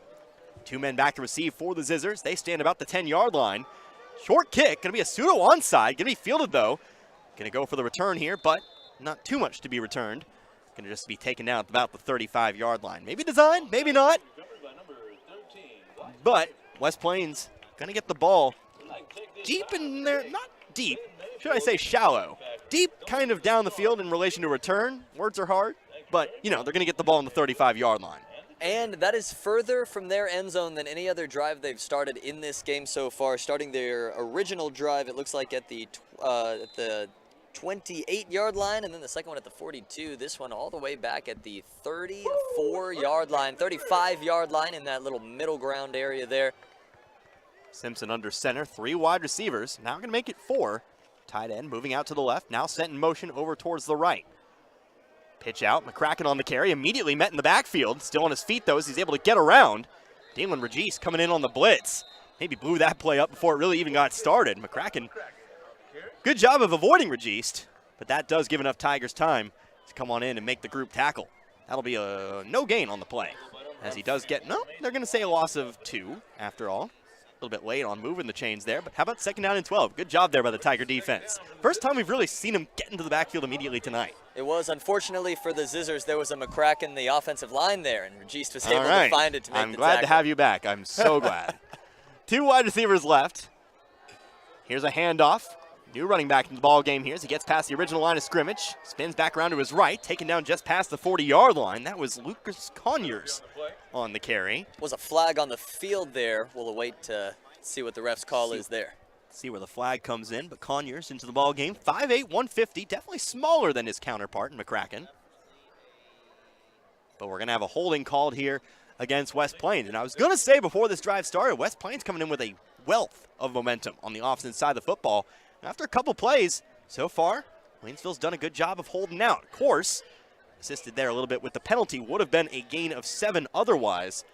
But you like what you're seeing thus far. Hopefully you can keep this up, as this is just a 1-point ball game, or excuse me, a 1-score ball game, 8 points halfway through the second quarter, 5:59 here on the clock. You're absolutely right, and the only problem is with the West Plains offense for the Tigers right now is we've seen them able to score the touchdown play seemingly at will on the very first play of the game, and then afterwards, a couple of plays later, even though that one was called back on a penalty. Fake the handoff, Simpson on the carry into the second line. He's going to get back to the original line of scrimmage and then some. He'll actually find his way to about the 40-yard line. So where we were going to be after the previous play, we'll be here now. Gain of 17 on the play. On 2nd and 22, means it'll now be 3rd down and 5. First time the Zizzers have faced a 3rd down here today. But the Zizzers quarterback so far showing himself to be another dual threat quarterback, and that's something you get a lot in the Ozark Conference. We have seen so many dual threat quarterbacks here this year. You've seen a lot of quarterbacks who can run, a lot that can pass, and then a lot that can also do both. But here we go, Simpson going to hand it off here. It's going to be McCracken on the carry. He's going to come up short. He's going to get himself 3 yards or so. So here we go, 4th down and short. We'll see what this West Plains offense elects to do here. They might, as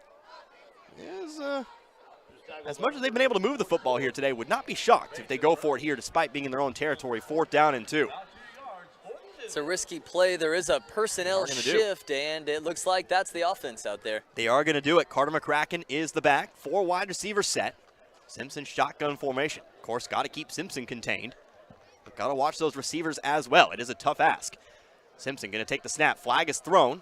Simpson carrying it forward. Does get past the 45. That would be enough for the first down, but we will have to see where the flag comes in. That flag thrown very quickly after the snap. Could we have had a false start? Could we have had an offsides? I'm not quite sure, but we will see where the flag comes in. Got a West Plains player over there pointing, said, no, it was Waynesville. It was Waynesville that drew the flag, that caused the penalty there. Not sure if the refs agree with that, though. We'll see. Called against West Plains. So, ball start. I think the offending player, judging by the reactions on the field, that might have been the receiver, Watson Hatefer. Saw him make a good play on the defensive side of the ball. Maybe a little bit too eager to run the 4th down play there. And that will back him up 4th down and 7, but I don't think this West Plains offense is necessarily deterred. I think they're going to go for it here. Once again, 4th down and 7, 4:51 to go here in this first half.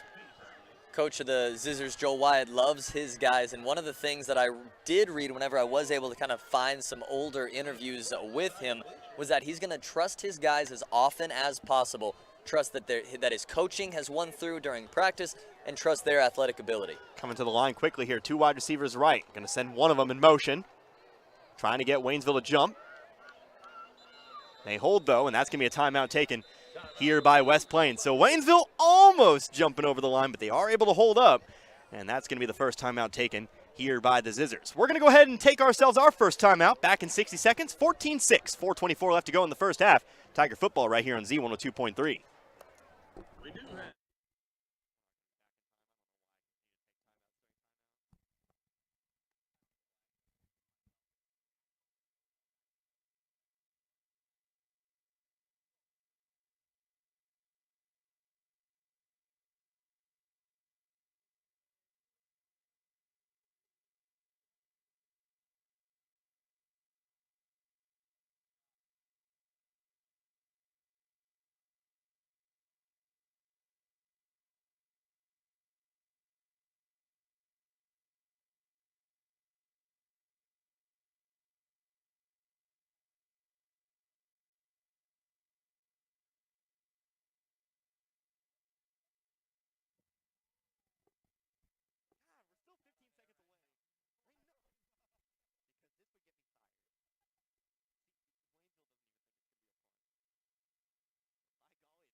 Fourth down and 7. West Plains going to elect to punt it away. Aiden Simpson also serving as the team's punter.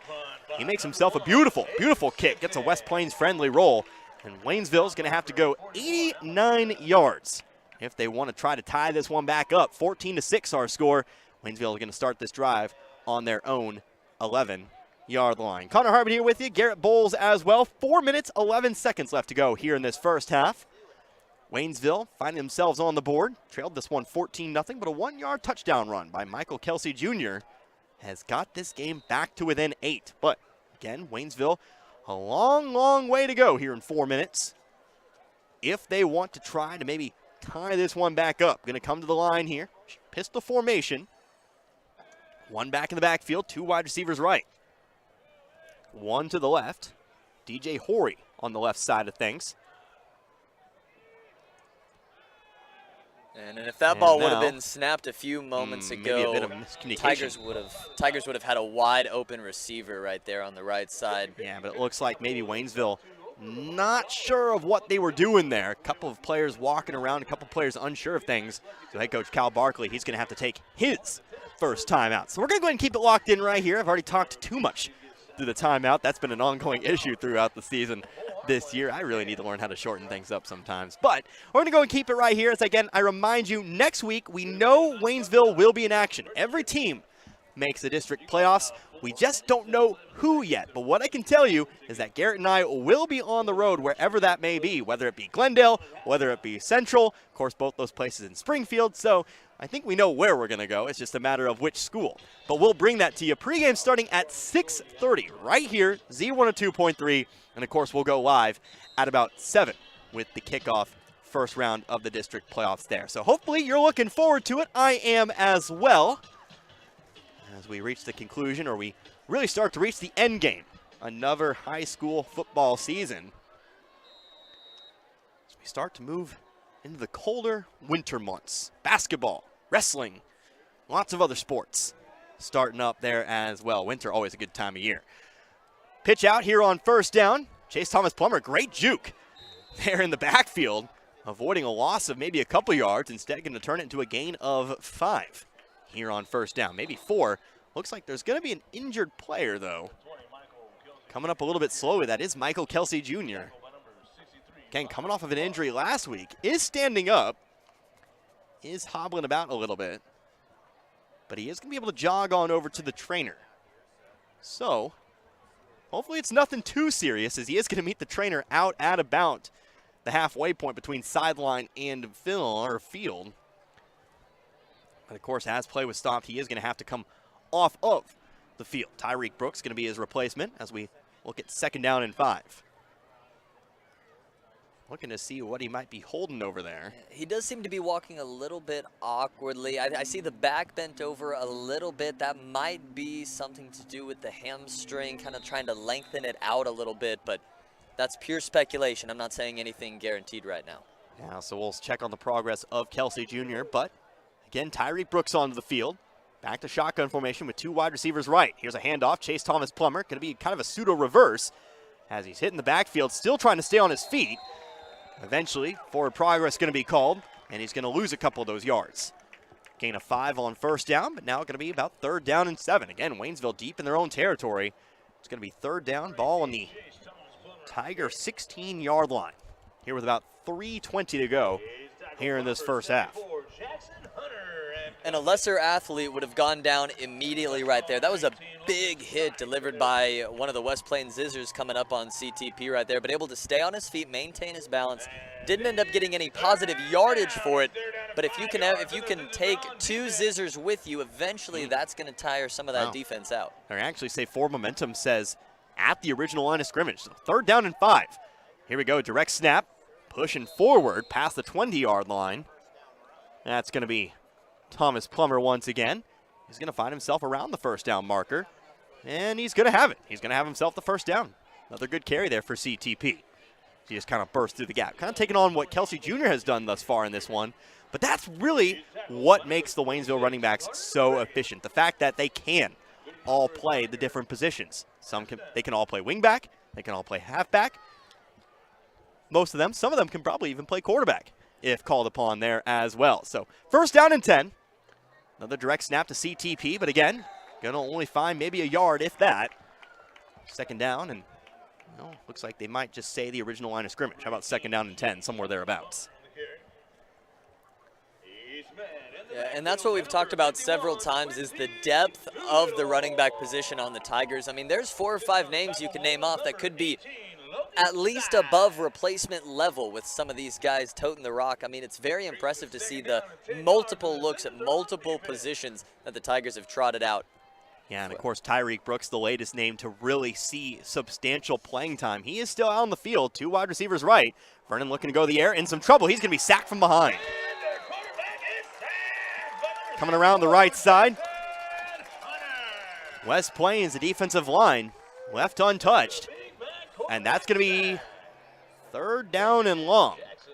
Watch the clock, about 90 seconds left to go in this first half.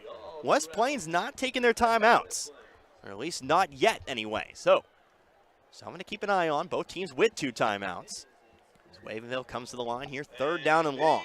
And over the course of the season, I think we've gotten onto the same wavelength. I was about to say, even though Waynesville hasn't scored on this drive, and it's looking like that's becoming less likely, they've taken off over 3.5 minutes on the drive so far. This flag's coming play down. Whistle dead, and it's going to be false start called against Waynesville, so back them up 5 more. Clock now at 1:09. That's a good drive in terms of time of possession, not necessarily in yardage, though. Yeah, when you take a look at it here, it's been about 2 minutes to gain about 3 yards. Yes, you want to gain more than those 3 yards, but taking a one-score game into the locker rooms, of course, assuming Waynesville doesn't find what they need here on 3rd down and 19, that's still a manageable situation. Of course, they still have to finish out the half. They still have to play solid. They still have to keep West Plains out of the end zone if they do get an opportunity. But we are going to have a whistle. We are going to have our officials get together real quick, or at least for a quick discussion. Now we're going to be good to go, because we're going to start the clock back up once again. That might mean Waynesville can take even more time off the clock. Now past 60 seconds.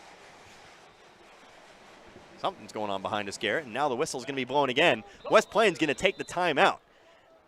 So West Plains going to take their 2nd timeout of the half. They have 1 remaining, and there'll be 59 seconds on the clock. Waynesville still facing a 3rd down and 19. So with the time we do have before we get back to action, let's go ahead and check some scores, shall we? Let's go ahead and see if we have a clearer picture in some of the other games from around the area, maybe games more important to us. We'll get a full scoreboard check somewhere in the half, but games that are important, Camdenton. They are ahead of Glendale here at the moment. The Lakers definitely favored in that matchup. They lead 21-8. How about Webb City? They lead Waynesville district foe, Branson, 21-14 in the 2nd quarter there. So Branson hanging on so far against the favored Cardinals. No score from Kickapoo at Bolivar. No score from Parkview at Hillcrest. But you do have a score from, well, looking for the score from Central at Forsyth. Don't have a score there either. So hopefully we'll get some of those scores at the half. That's typically when we get them. You know, we always check them with about maybe 2 minutes left to go in a 20-minute halftime period. Hopefully things will start to become a little bit clearer there. But important to note, Camden is leading, and Branson, they're hanging on there at Webb City, or should I say in Branson. Webb City on the road here today. 3rd down and 19. Vernon looking to go to the air, going to chuck one down the right sideline. That ball's going to be caught. It's caught around the 40-yard line, and that's going to be a 1st down. Who's out there to make that catch? How about the 6'3 receiver, Tyreek Brooks, getting some time at wingback? But how about flashing his skills as a wide receiver as well? Plenty of yards gained on that play, and you love it whenever a player such as Tyreek Brooks right now is kind of finding his way into the offense. We didn't hear his name a whole lot other than maybe a wide receiver out there on certain plays. Good to see him get the ball. Vernon going to the air once again, rolls out of the pocket, going to take it himself, steps out of bounds. Does gain about 2. Good decision there by Vernon. Nothing downfield, not trying to force anything. Just tucks it, gains a couple yards, even stops the clock, as Waynesville might be a little bit inspired after that big gain. Might try to push it up the field themselves a little bit here. Obviously, we're talking about maybe heading into the locker rooms with a 1-score deficit. Who's to say? Who is really to say that you have to go into the locker room with a deficit? Maybe Waynesville wants it all. You're absolutely right. Waynesville trying to, unfortunately, do the same thing that Rolla did last week. Hopefully a good outcome this time for the Tigers. Thank you for reminding me. 3 wide receivers left. I'm still not over it. Vernon going to throw it deep down the field. Trying to find Chase Thomas Plummer, but it's just a little bit overthrown. And that'll mean 3rd down and 8. Unfortunately, going to the air here, trying to find the home run ball. The clock's stopped a couple times. Remember, West Plains still with 1 timeout. It will be 3rd down and 8. West Plains could theoretically, if this play does not find the mark, if you do let the clock continue to run, or if you do run a play that keeps the clock running, West Plains does still have that 1 timeout. So we'll see where things go here. Thomas Plummer trying to sneak through the double coverage. Almost did it, to be honest with you. Just a little bit too far on the throw. 3 wide receivers left, pistol formation. Vernon going to look to the air. Throws toward the right sideline, but it's overthrown. And that means it's going to be 4th down and 8. West Plains still holding on to a timeout. And we'll see if Waynesville elects to punt the football away. Punting has not been a guarantee here, Garrett. 2 punts today and a couple blocks. I think you're right. I think with the kicking ability that the Zizzers have and the ability they have to score seemingly at will sometimes, I think you kind of just want to play it safe and punt this football away. I know it's not the most exciting option, and I know we saw a big play for a bunch of yards a few moments ago, but you got to keep yourself in the game, and maybe all of my analysis just went down the toilet. Yeah, Vernon is going to be out on the field here. 3 wide receivers left. taking the football, rolling out to the left, going to throw one up there, and that ball's going to be picked off up the right sideline. They're going to go at the 30 all the way to the 26-yard line, but they're going to say he stepped out of bounds. And I got to say, I'm not quite sure of the decision. On one hand, you had a couple punts blocked today, but now West Plains has the football at about, they're going to say he stepped out of bounds about the 32-yard line. One timeout left, 26 seconds on the clock. I'm not quite sure. I know I kind of fell into my own hype there a little bit with the home run balls, but I think you got to at least force him to call the timeout, right? I think you're right, and to give credit to Coach Parkley, that was a well-designed play. I think it was a little underthrown by Vernon. You had a wide receiver out here at around the 40-yard line, just not quite able to connect there. Simpson, empty backfield, going to look towards the air. Screen pass over to the left-hand side. Ball is caught, trying to find their way out to the sideline. He's going to be past the 20, pushed out of bounds. 18 seconds on the clock now, and West Plains finds themselves in the red zone. It feels like maybe Waynesville ended up getting a little bit too greedy in the end. Remember, they do have a kicker. He's cleared those PATs by quite some distance here today. This could be field goal range for the Zizzers. Don't think they're going to be content, though, with just the field goal. They have still got one timeout. They've still got 18 seconds on the clock, and they might continue to go to the air. 4 wide receivers. McCracken in the backfield with Simpson, shotgun formation. Simpson, though, going to look towards the air. Looking to the left, now changes his mind to the right, finds McCracken in motion. Nice open field tackle, though. Who's there on the tackle? Definitely one of the last men available. That was going to be for Waynesville, and that was Michael Baker. Definitely saving quite a bit of yardage there. It ends up being a gain of 5, and that's going to force West Plains to use their final timeout. So, cannot understate, Garrett, how important that tackle was for Baker to make. Tripped up McCracken, didn't catch him cleanly, but he caught enough to trip McCracken up. And that was huge. I mean, he could have been walking into the end zone, or at the very least finding his way onto a sideline where the clock gets stopped once again. Now the timeout has been forced to be used. It's going to be interesting to see what Zizzer coach Joel Wyatt does here. Does he push the issue? Does he try to get into the end zone, risk maybe making a tackle in open field where you run out of time? Or does he just kick the field goal, get the 3 points, make it a 2-score game, and head off to the locker rooms to the half? Yeah, ball's going to be about the 20-yard line. So a potential field goal here would be about, well, actually, no, excuse me, try the 15-yard line. Field goal here would be about 35 yards. But that's not going to matter. They're going to come to the line here 4 wide. 2 men to each side. McCracken in the backfield. Simpson going to send a man in motion.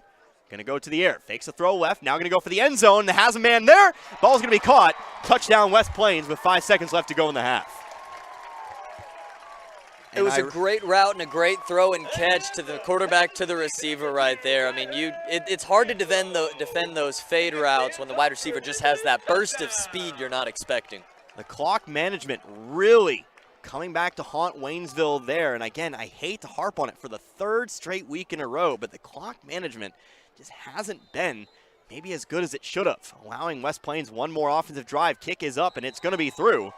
And so we're back to a 2-score ball game. West Plains leads this one 21-6. Again on the 15-yard touchdown pass by Zizzer quarterback Aiden Simpson. Back in 60 seconds, you're listening to Waynesville Tiger Football, Z102.3.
Brandon Howard on the return, takes it out of bounds at about the 30-yard line. Runs off the 5 seconds, though, and that'll be the end of the first half. So unfortunately, a little bit of mismanagement near the end of the first half means Waynesville, yeah, we'll go and keep that sentence going, means Waynesville trails by 15 here at the half, 21-6. A passing touchdown with 5 seconds left to go, giving us our score here at the break. So we're going to take ourselves a 4-minute timeout. Garrett Garrett will go ahead and get started on those stats. Going to work in the moonlight here today. We'll come back, we'll talk things over, and we'll get you set up for those final 24 minutes. Again, 4-minute timeout. We'll be back in just a moment. You're listening to Waynesville Tiger Football right here on Z102.3.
And once again, welcome back out here to McDonald's Field in West Plains. We are at the half. Waynesville finds themselves trailing by 15 here in this one. A final touchdown right before the halftime break, giving West Plains the 2-score lead. Connor Harbin here with you today. Garrett Bowles, of course, working ever so diligently off to my right, calculating some stats for us here today. But let's go ahead and quickly go over what we've seen thus far tonight. We've seen a few touchdowns here and there. Obviously, 3 scores for West Plains. They actually got things going on their first offensive play of the game. It was a 28-yard run, a blocked punt, setting up short field here for the Zizzers. You might notice a trend as we kind of go through this one here today, but a short field for West Plains gave Carter McCracken an opportunity to take it up the left sideline and into the end zone for the game's opening score. A Waynesville drive then stalled out, and West Plains, another blocked punt, giving themselves short field position. Scored on the first play of that drive, called back by a penalty, but just 3 plays later, West Plains was able to find its way in. A designed pass play turning into a quarterback run, scrambling out of the pocket. Aiden Simpson able to find his way on in at the time. That made it 14-0. Waynesville did find themselves the end zone. That came on the ensuing drive, marching down the field themselves. A couple setbacks along the way with the flags, but remained ever vigilant and eventually hitting pay dirt. That was Michael Kelsey Jr. coming back from injury last week. Found himself the end zone from 1 yard out at the time. That made it 14-6. But of course, Waynesville getting the ball back after a West Plains punt. Unfortunately, not able to run out the rest of the clock, giving West Plains an opportunity with about 40 seconds and a timeout to burn. Turns out West Plains would need that timeout, but it would be a 15-yard touchdown pass with 5 seconds left in the half. Simpson to his receiver, the 6'6", Briggs Houston. And that would lead us to our current score of 21-6. So a setback there just before the half here for Waynesville, but it is still a manageable ball game here, Garrett. Of course, you are ready to go, so I'll go ahead and bring you right on in here. It's a manageable score. It really is, but you're going to have to come out strong. Remember, Waynesville received the opening kickoff. West Plains going to get the ball. They're going to have an opportunity to make it a 3-score ball game right away. Yeah, and the offense of the West Plains Zizzers so far has been absolutely incredible. I mean, it seems like I'm sure the Chiefs fans out there will appreciate this one, but there was an old thing back when Tyreek Hill was on the team. You can just run the touchdown play, and it seemed to work almost every time for the Kansas City Chiefs. The West Plains Zizzers right now kind of have the same thing going for them. They're getting great blocking up front, great explosion through the line. It's going to take not just a few minor adjustments, but a few fairly major ones to get the Waynesville defense back into this game making plays. We did see them have a couple tackles for loss on McCracken. We saw him kind of getting good pressure on the quarterback at times, and then Simpson obviously able to escape the pocket with a lot of skill and athleticism. But the building blocks are in place for a good defense in this game. You just kind of bring it all together, stay motivated, even though it's a 2-score game. Yeah, absolutely. So again, we're going to take ourselves another 4-minute break here. We'll come back. Again, Garrett has some stats for us here today. We'll go on over that. Again, we appreciate Garrett's stats around here after my rudimentary stats last week, although I will say I was 100% accurate. As it turns out, when you can say the yardage yourself and then go to your computer, a lot less second guessing. I'll say that. But anyway, not trying to brag about myself here. We're going to go ahead and send it on over to break. 4 minutes. We'll be back in a moment. You're listening to Tiger Football right here on Z102.3.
And once again, welcome back out here to McDonald's Field in West Plains. We are at the half.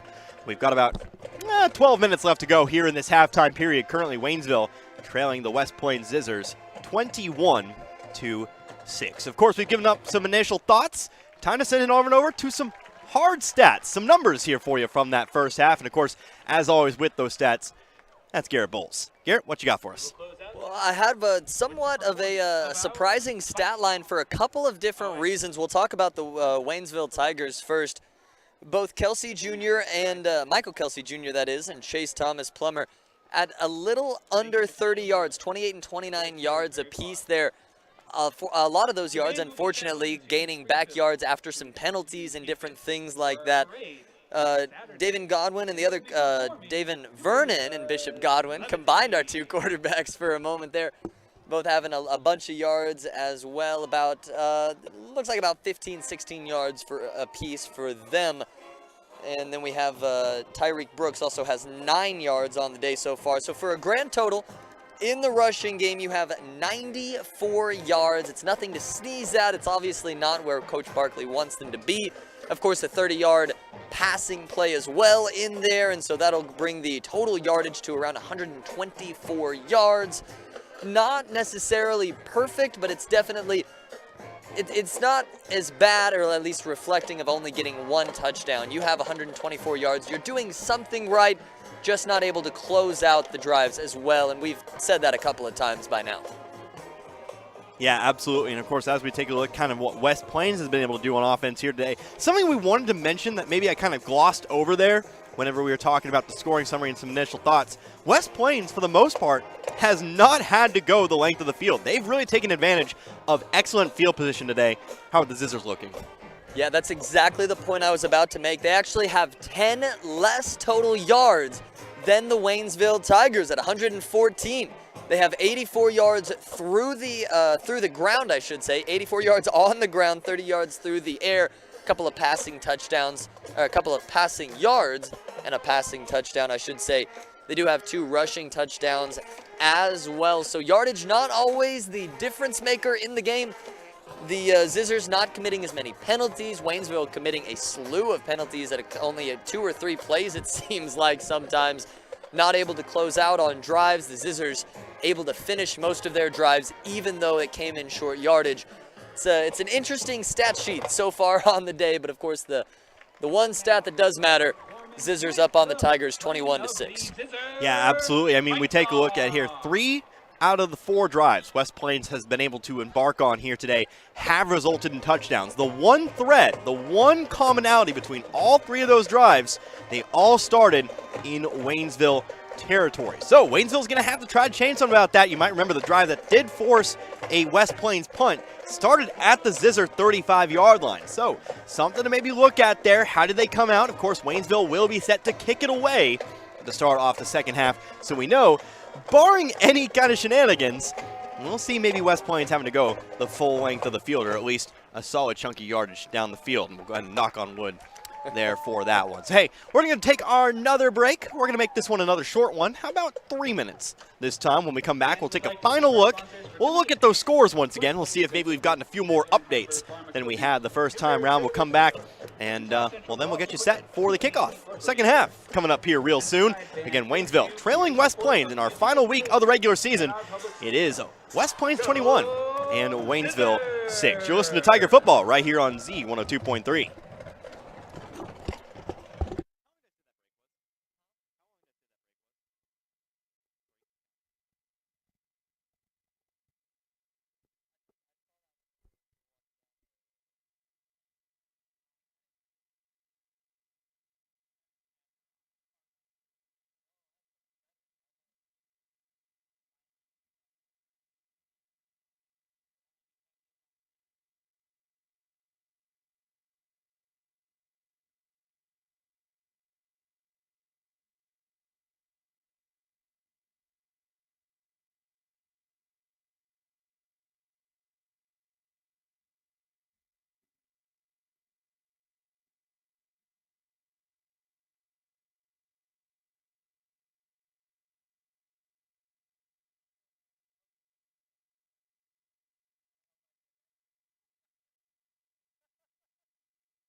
And once again, welcome back here to McDonald's Field here in West Plains. About 4 or 5 minutes left to go here in this halftime period.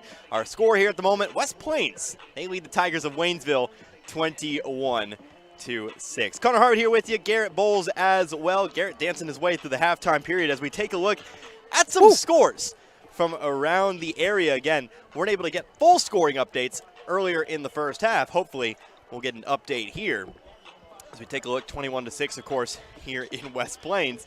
Yeah, we've got a whole lot of scores. How about number 1 Carthage taking on Willard here tonight? They lead at the half 41-0 there, so Carthage cruising to another victory. In the second quarter, Camdenton, they currently lead Glendale 21-8 there in that one. We haven't gotten an update there on that one. That game should be around the half here at the moment. Lebanon currently leading Rolla. This game a lot closer than maybe a lot of people thought it would be. Rolla trailing by only 7, 21-14 there in that second quarter. Meanwhile, Joplin, Neosho tied at 14. Not really the high-scoring game I was kind of hoping it would be. We've seen Neosho score a lot of points here this year, maybe even in some losing efforts, but they are tied up at 14 there. Webb City leads Branson 28-14 at the half. Now back to the Ozark Conference. Bolivar actually leading Kickapoo here at the moment. That would be a bit of an upset, but Bolivar leading Kickapoo at the half 7-6. No score from Parkview at Hillcrest. Again, that's the game where one of those teams will receive its first victory of the year, but we haven't received any scoring updates there. And then that'll do it. Nope, excuse me, one more score here for you. Central, they lead Forsyth at the half 22-11. So remember, Central wins that game, and Glendale, that score holds against Camdenton. That means pretty much Central will be where Waynesville goes next week, barring any Misha shenanigans, any points changing that I'm not actually already aware of there. So we'll kind of wait and see where that one goes, but of course that is kind of your scoring update from around the area. Of course, we'll check on that at the end of the game as well. We'll go and take one final timeout. I know I said one final timeout, but we do have time for one timeout here. They're going to throw up another 3 minutes on the clock. We'll be back here in 2 minutes. 2 minutes with that second half for you. 21-6, West Plains leads Waynesville. You're listening to Tiger Football right here on Z102.3.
And once again, welcome back out here to McDonald's Field in West Plains, just a few moments away from getting started with our second half. Again, the West Plains Zizzers currently leading over Waynesville 21-6.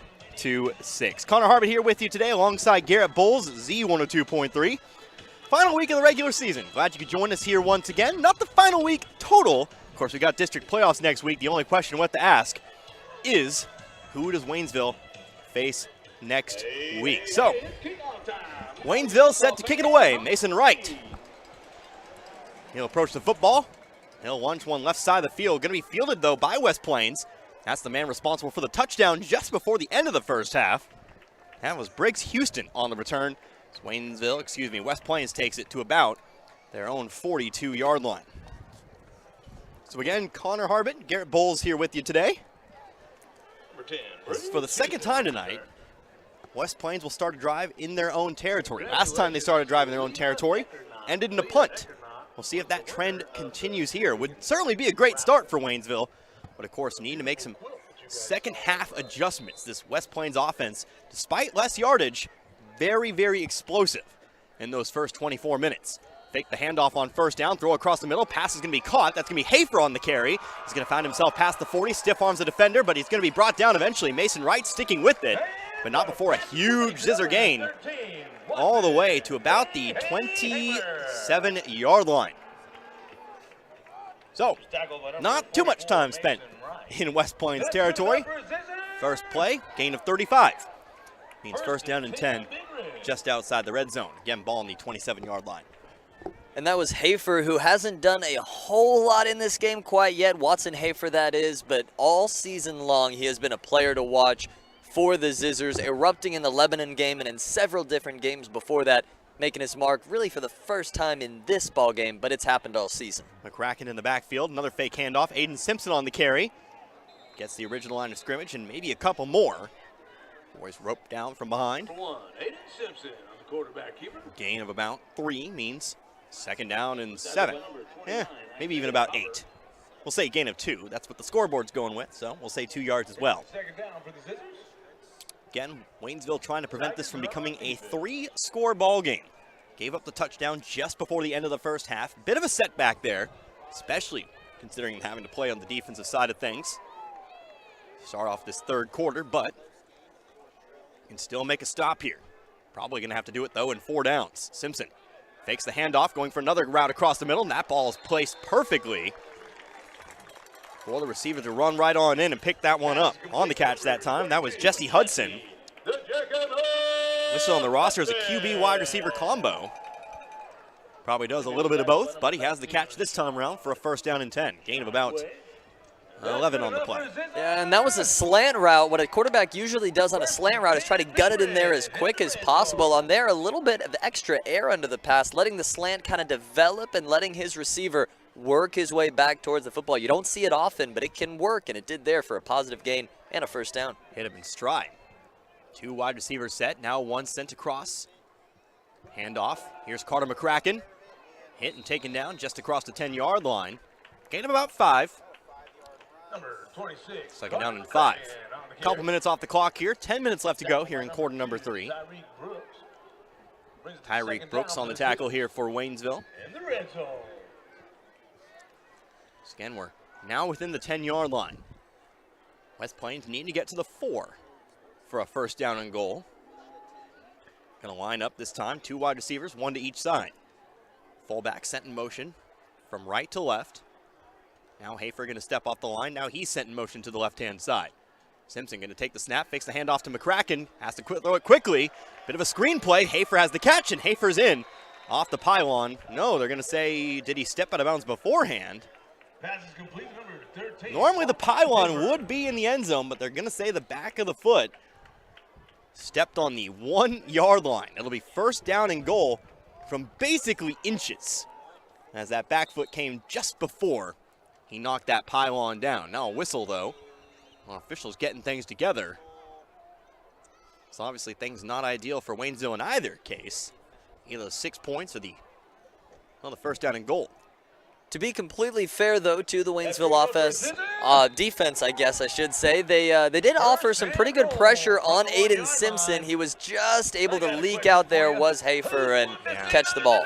That was the design of the West Plains play. That was a design screen, so letting the runners through, just unfortunately not able to get to Simpson in time before he was able to get that pass off. 2 wide receivers left, McCracken in the backfield. It's a handoff to the big back McCracken, and he takes it on in for a West Plains touchdown. So, West Plains makes it a 3-score ball game now. Here with 9:23 left to go in the third quarter, it's 27-6. Number 26. And again, I hate to harp on it so much, Garrett, but that was my biggest fear right before the half. Gave West Plains the ball back, a chance to extend upon that lead, knowing we had to give it away to start the third quarter. And those worst fears have come to fruition here. Now you're facing a potentially a 22-point deficit, pending this PAT. Kick is up and away, and it's going to be through. And there you go. So a 22-point deficit with 9:23 left to go in the third. Of course, Waynesville will get their first offensive drive of the third quarter when we come back. Back in 60 seconds, you're listening to Tiger Football right here on Z102.3.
(28-6) our score.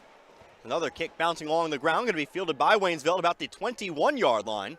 Solid return of about 14, 15 yards. And Waynesville will have themselves fairly decent field position to start their first drive here of the second half. Connor Harbert here with you today alongside Garrett Bowles. A 1-yard touchdown run. Carter McCracken opening things up here for the Zizzers, who now hold a 3-score lead for the first time here tonight. But Waynesville trying to come back the other way. Of course, they have hit pay dirt tonight. Their own 1-yard touchdown run. Michael Kelsey Jr. But what do they have cooking here? Could we see anything new from the Waynesville offense coming out of the locker rooms? It's going to be Vernon at quarterback. Single wingback set. Wingback to the right-hand side. Smith set in motion. Direct snap here to Kelsey Jr. Trying to follow through. Has some lead blockers, and he's going to find himself some room down the right sideline. He's going to be caught from behind, but not before he gets all the way to the West Plains 30-yard line. Big gain here on first down as, well, Dylan Smith leads the way through the gap. Kind of found himself in no man's land there a little bit. Maybe expected a little more resistance. But he finds another block and springs Kelsey Jr. for a lot of yards. From the 35 to the opposite 30. Count them up with me. That's about, what? Quick math. It's 35 yards. Gain of 35 for Kelsey Jr. 35 is exactly what I was about to say, and then you took it from me there. But no, Kelsey Jr.'s been great all day and able to kind of get to that outside, not necessarily the sideline outside, but just outside of the tackles for another positive gain. Here's a handoff to Chase Thomas Plummer, his first carry of the second half. And he's going to get himself a couple. The fear in your eyes told me I needed to bail you out on that one. I know I'm older and therefore the wiser one, but I didn't expect you to be kind of like a wide-eyed no there on that math question. If you know me whatsoever, you know whenever it comes to math, I'm just going to defer to you. I'd rather defer to somebody who I think used to play high school quarterback. Ah, yes, I was a quarterback in high school. Thank you for asking. Second down and 8. 8:30 left to go. Another direct snap. Michael Kelsey Jr. up the middle as he gets past the 25-yard line and a couple more.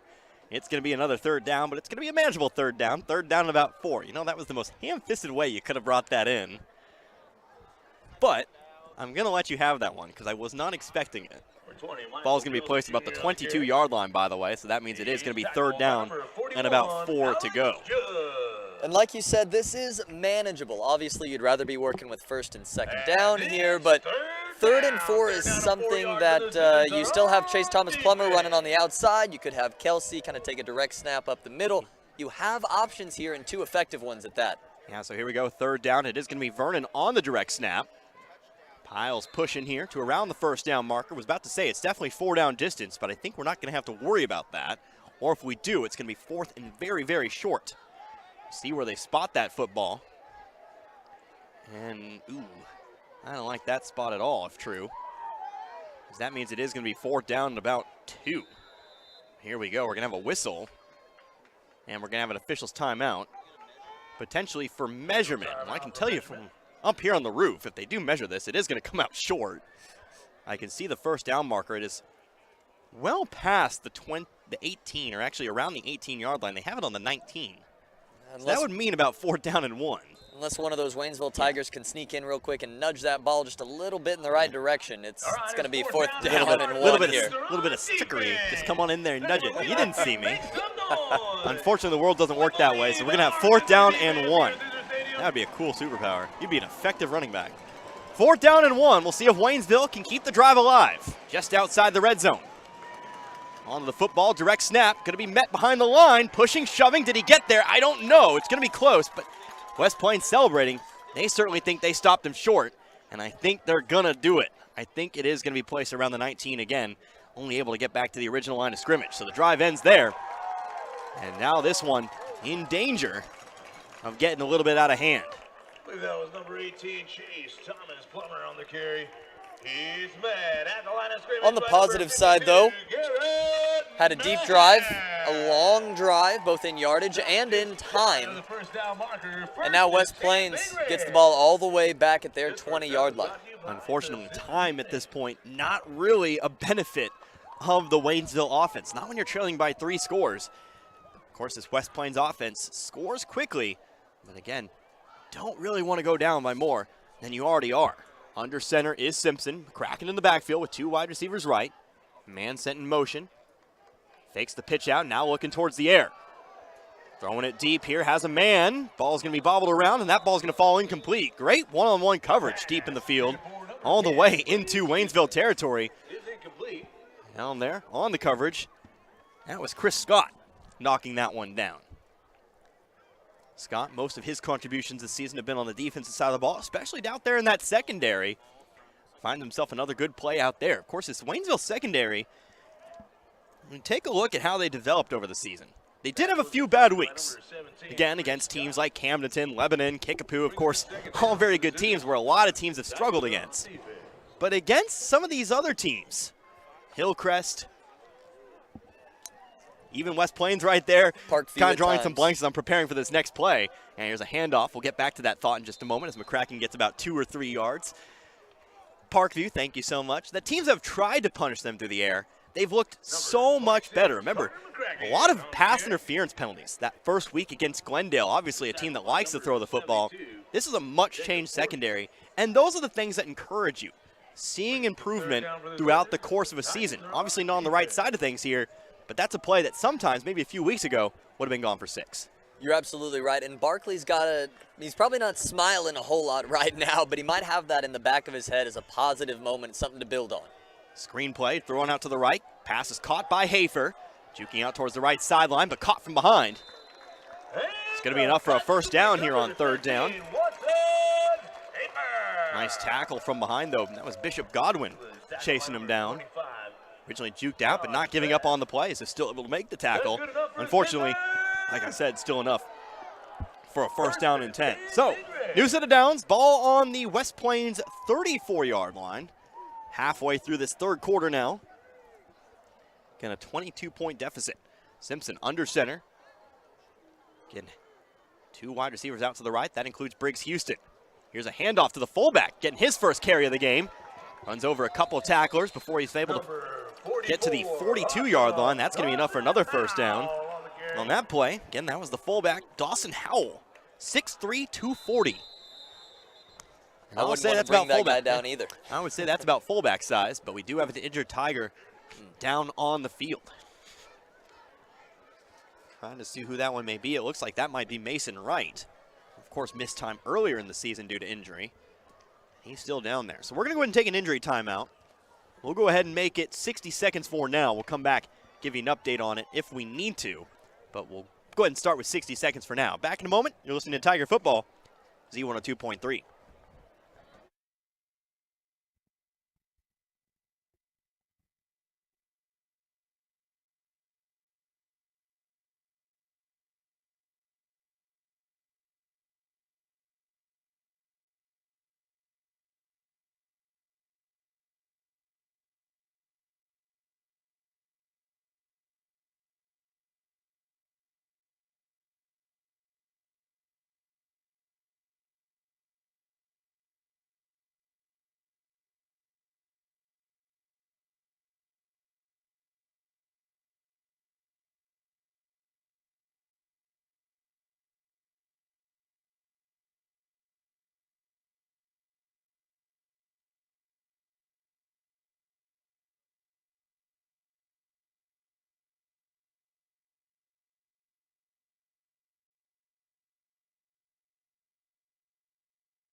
Back here once again at McDonald's Field here in West Plains. Mason Wright, the injured Tiger, still on the ground.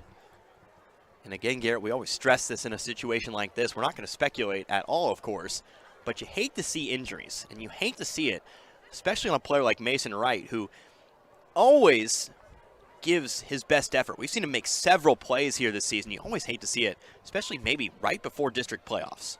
Not much to be else said other than that. You hate it, you hate it, you hate it. You really do. A young man who now is slowly, at least to his feet right now, taking a second to gather himself before making his way to the sideline. Yeah, going to need some help as he moves off towards the sideline, so we're going to go ahead and keep it locked in right here. Will not need to go back to another injury timeout. 5:43 left to go here in the third quarter. 28-6 our score in favor of West Plains. Scissors currently leading this one. Scissors currently holding the ball. And just short of midfield will take over. It'll be first down and 10. Ball on the West Plains 46-yard line.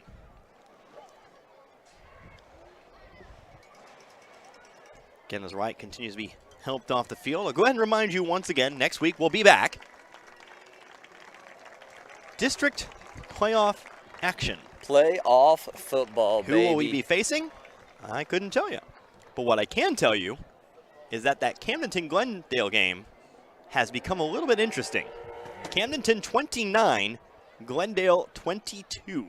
So currently the undefeated Camdenton Lakers in a bit of a dogfight right now against the Falcons of Glendale. Just a 7-point game, but the Lakers are out in front. Again, Glendale winning that game is one of the catalysts, I think, to maybe cause some movement in the standings, although I will say Central is still beating Forsyth.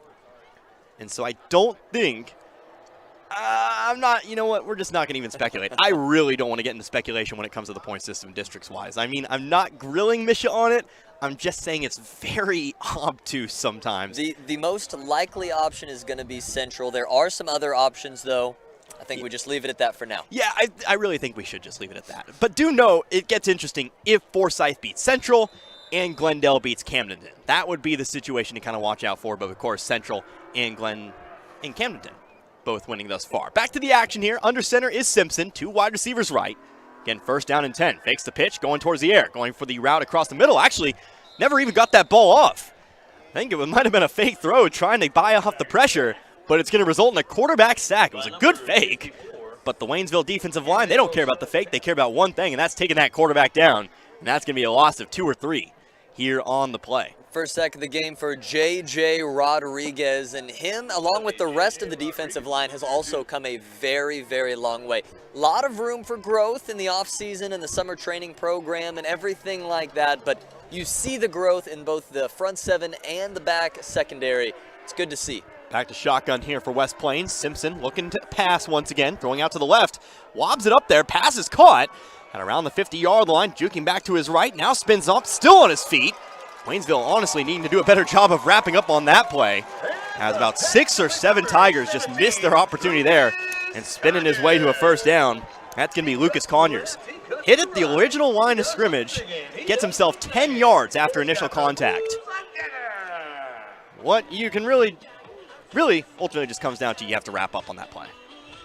Yeah, and it's hard with a receiver like that who's a little bit on the thinner side and has great feet, great movement, but at the end of the day, you can't say, sorry, coach, he was too skinny. You got to make the tackle regardless, and several Tigers unable to do it right there as the Scissors hurrying up to the line right now. We've seen that throughout the course of the game so far. Yeah, trying to catch Waynesville maybe off guard here. It's going to be a double reverse back the other way.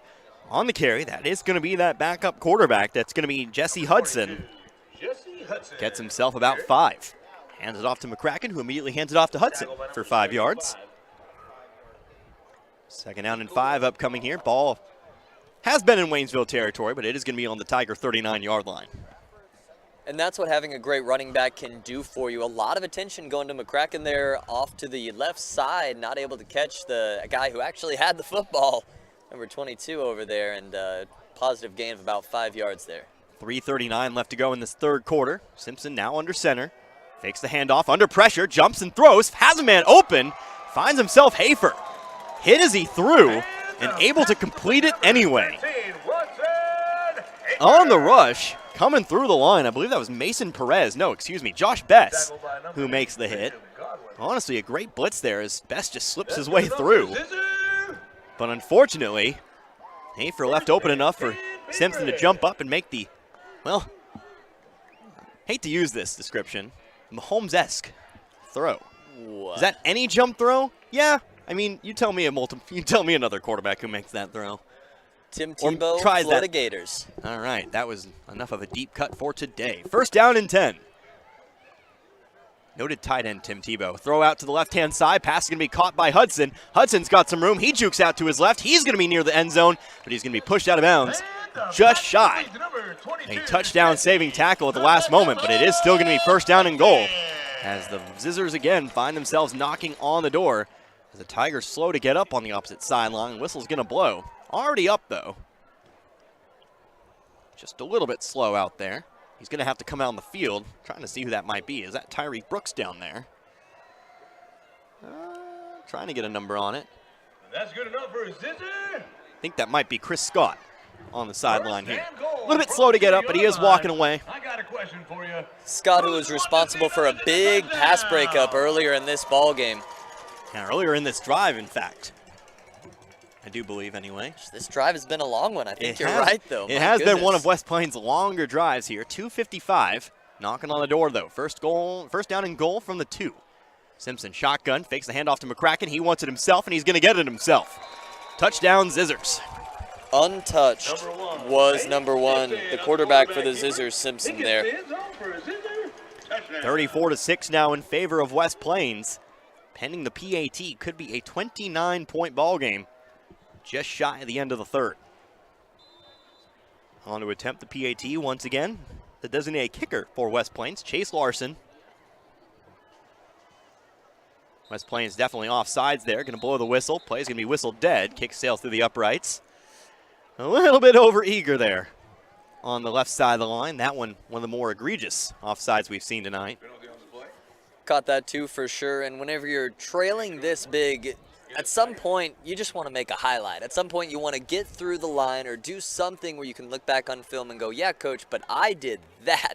And there, maybe wanting to force the issue a little bit, not able to turn it into anything other than a penalty. Jumping through the line there, I believe that was, I'm looking to see, I do believe that might have been Josh Bess, or down there that might have been as well, that might have been Michael Baker bursting through there. But we'll try it again. Play was whistled dead, so we'll have to reattempt the PAT. Larson perfect on the day, 4 of 4. Kick is up again, and he's going to go 5 for 5. So, 2:50 left to go here in quarter number 3. 29-point ball game. West Plains leads Waynesville 35-6. Back in 1 minute. You're listening to Waynesville Tiger football right here on Z102.3.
DJ Horry going to catch the short kick as we get back to action here. 35-6.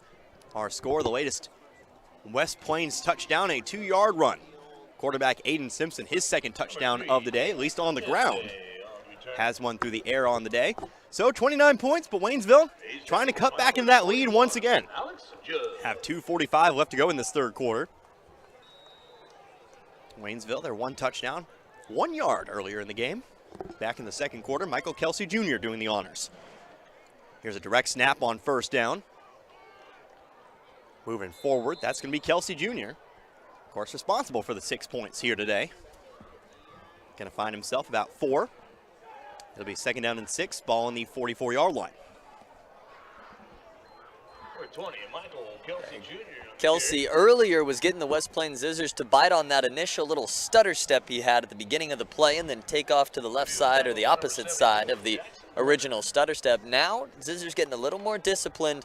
They have a cushioned lead, able to kind of take some chances. Kelsey Jr. going to try it again here, following through, has a big gap, gets the first down, gets past the 40 to the 35, steps out of bounds at about the 34-yard line. Big gain from the Waynesville 44 all the way to the West Plains 34. I'll give you a chance to redeem yourself. How much is that? More than they've had on some other plays. 22 yards, 22 yards. Go ahead and mark that down for you. I gave you a chance to redeem yourself. I told you early on I wasn't going to be able I know, to redeem myself. I will tell you it is difficult when you have to go across midfield. But, same vein, 16 plus 6. I'll teach you a trick next time we go to break. Anyway, 1st down and 10. Now into West Plains territory. Snap to Vernon, hands it off. Around the right end, that's Chase Thomas Plummer. He's got the right sideline. He's into the red zone, and he'll be pushed out of bounds at about the 16-yard line or so. Another big gain. This time a little more simple. We'll go ahead and tell you, 18 yards. That's exactly For what I was going to CTP. say. You can cut me off, next time. 18 yards for CTP. As Waynesville, again, moving quickly, about as fast as we've seen them move the football here today. And it is good to see them kind of come alive both on the field and on the sidelines right now.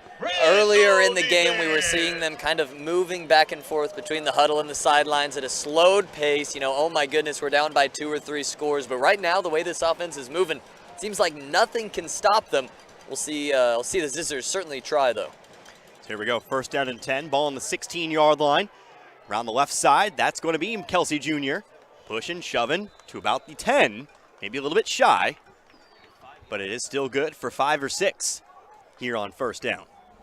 2nd down, and, well, we'll say they're going to give him 6, so how about 2nd down and 4? Pushing, shoving, trying to find touchdown number 2 on the day. Obviously not really bound by the clock here at the moment. Don't have to hurry with the 90 seconds they have in this 3rd quarter. But if you're thinking about a comeback here, going to need to hustle up a little bit. There has to be a sense of urgency in everything you do going forward. Kelsey Jr. again on the carry, runs into a pile of Zizzers and Tigers as well. Bit of trouble there finding the gap. Rare mistake, at least in finding the gap. Going to be back to the line of scrimmage as we're still pulling bodies off of that pile. Might have an injured player here, we'll see. Nope, everybody's fine. Just had to make sure everybody gets off of one another there. When you have a run that runs right into the line like that, you can really get a convergence of 22 players. Everybody wants to get in there and fight for every yard. It's one of the essences of football, I'd say. Everybody wants to get in there. That's a moment to be physical.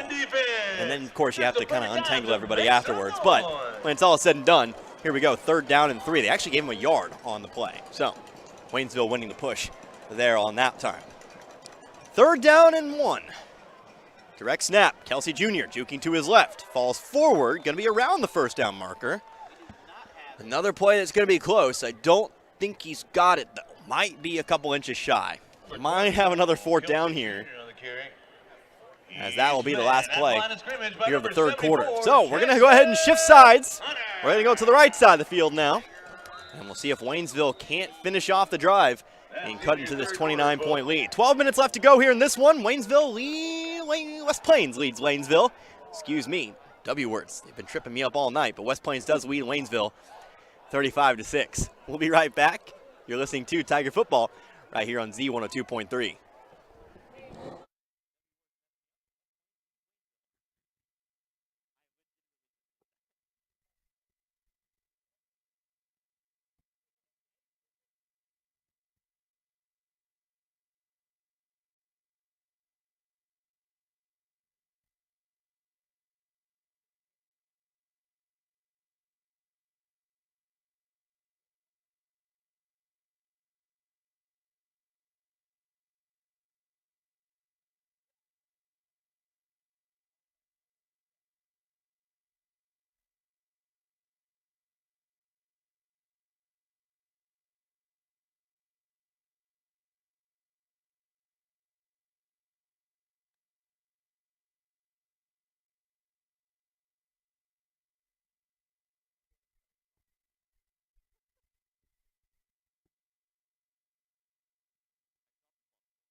Welcome back here to McDonald's Field. 4th down and 2 as we start the fourth quarter. Waynesville within the 10-yard line, but need 2 yards right here, right now. Flag before the snap. And where is that going to fall? It'll be offsides against West Plains. So the Zizzers a little bit overeager, and that'll take the drama out of that one. West Plains giving up the first down. Waynesville now just 5 yards closer.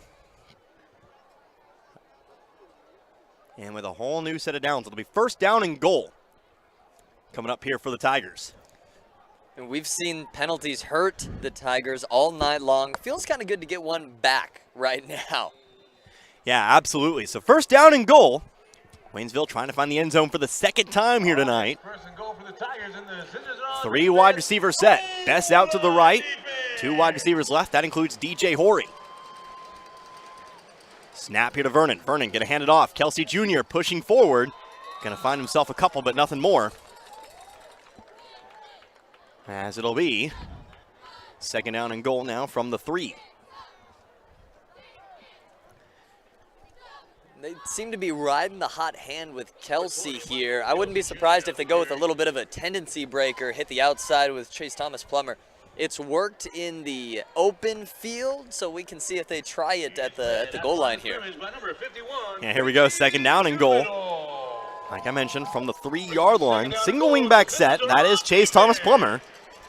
Ball on the left hash. Vernon with the snap, hands it off. Cutting upfield is Kelsey Jr., but again he stopped short. And that'll mean third down and goal. Back to the original line of scrimmage, third down and goal from the 3. And this is where an effective passing game earlier in the ball game kind of helps you, honestly. I think the Zizzers know without a shadow of a doubt Waynesville's going to be trying to punch it in on the ground here. You don't really have a lot of defensive backs going backwards or kind of playing a zone. They're all rushing right now. I'm not saying Barkley should necessarily try a pass right now. We don't know their goal line pass game during practice, but it's an added bonus when you have a passing game. You do have a point. An effective passing game opens up the playbook, especially in these goal line situations. You can throw a quick out, you can throw a quick comebacker. There's lots of different ways you can go to the air in a goal line situation like this. But here we go, third down and goal from the 3. Wing back to the left-hand side, that's CTP. Kelsey Jr., direct snap. Has some pushing, has some shoving in front of him. He's going to be close. No indication just yet. I think he's going to be maybe a yard shy. And we are going to get that fourth down and goal from the 1. So, here we go. A situation we've seen quite a bit this season. You don't normally see this but once or twice a year. This will be the 4th time, and yes, I've counted, the 4th time we have seen a 4th down and 1 here this season. Most of them came earlier in the year when it was a big issue for Waynesville finishing their drives. But here we go. Waynesville going to need this yard if they want to have any stone's throw. And really, come back tonight. If you look at the football, it's not even a yard away. This thing is, judging by the field's name, it's a McDonald's French fry away from the goal line. Smith set in motion. Kelsey Jr. going to push in his way in. I think he's got it. Here's the indication. Where is it? Where is it? I think he's all the way in the end zone. I think the ref gave it Yeah, there you go. earlier Hear the than Tiger you roar. showed. Touchdown, Waynesville. It's hard to get excited for it, so delayed, but it is going to be touchdown for the Tigers. Hard to get the full enthusiasm there. Usually, you know, I'm punching the air and getting all excited. Well, But enthusiasm it is an or not. exciting touchdown. And again, Michael Kelsey Jr. going to find himself his 2nd rushing touchdown of the day and his 2nd rushing touchdown from 1 yard. Consistency here tonight, but 2-point conversion ensuing here. 9:43 left to go in the 4th quarter. And it's always good to get at least double digits on the scoreboard. Avoiding getting shut out is a big deal. And then the second sort of part of that is at least getting double digits on the scoreboard. This has not been a great night for Waynesville, but that's some respectability. Snap to added. Vernon, and he has no chance at getting into the end zone. He's swallowed back at the 5-yard line. But it is still another 6 points on the board. Again, Michael Kelsey Jr., his 2nd rushing touchdown of the day, cuts the West Plains lead to 23, 35-12. Still a 4-score ball game here in It's a 3-score game here in West Plains, but only 9:43 left to go on the clock. Back in 60 seconds, you're listening to Tiger Football right here on Z102.3.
Back here once again, here in West Plains. Short kickoff. Ooh. And Mason Wright, the usual kicker. Here for Waynesville, injured earlier in this one, so Brian Castro kicks it away. Going to bounce down the left sideline, going to be fielded out of bounds. Taken out of bounds. Well, not quite sure what happened there. Whistle didn't really come through. That ball looked like it was cruising towards the out of bounds. But I think that ball took an odd hop, and then West Plains hopped out of bounds with it. But they're going to go ahead and start at the 21. I thought that ball went out of bounds. I really did. It looked like it was on a crash course to the out of bounds area. That's not a football term. It looked like it was headed straight for the sideline, the awkward bounce, and then the West Plains player kind of stepping in between them there to make the grab. Regardless, though, of our analysis of that, ball's at the 21-yard line. Simpson I formation. Again, 35-12 our score. Throw out to the left-hand side. Ball's caught. Breaks Houston on the carry. Stiff arms Tyreek Brooks as he heads out of bounds after a gain of about 10 or 12. Simple screenplay. Houston one-on-one out there. Able to charge forward here to around the first down marker, if not past it. They'll give him the 30-yard line, so maybe 9 yards, if that's the case. And so it'll be second down and very, very short. Second down and 1. There's a great stiff arm there. You don't often see that at this level. Not manhandling Derrick Henry Might get style a measurement flip, here. but still an impressive move there. Yeah, we're going to get a measurement here. It's going to be close.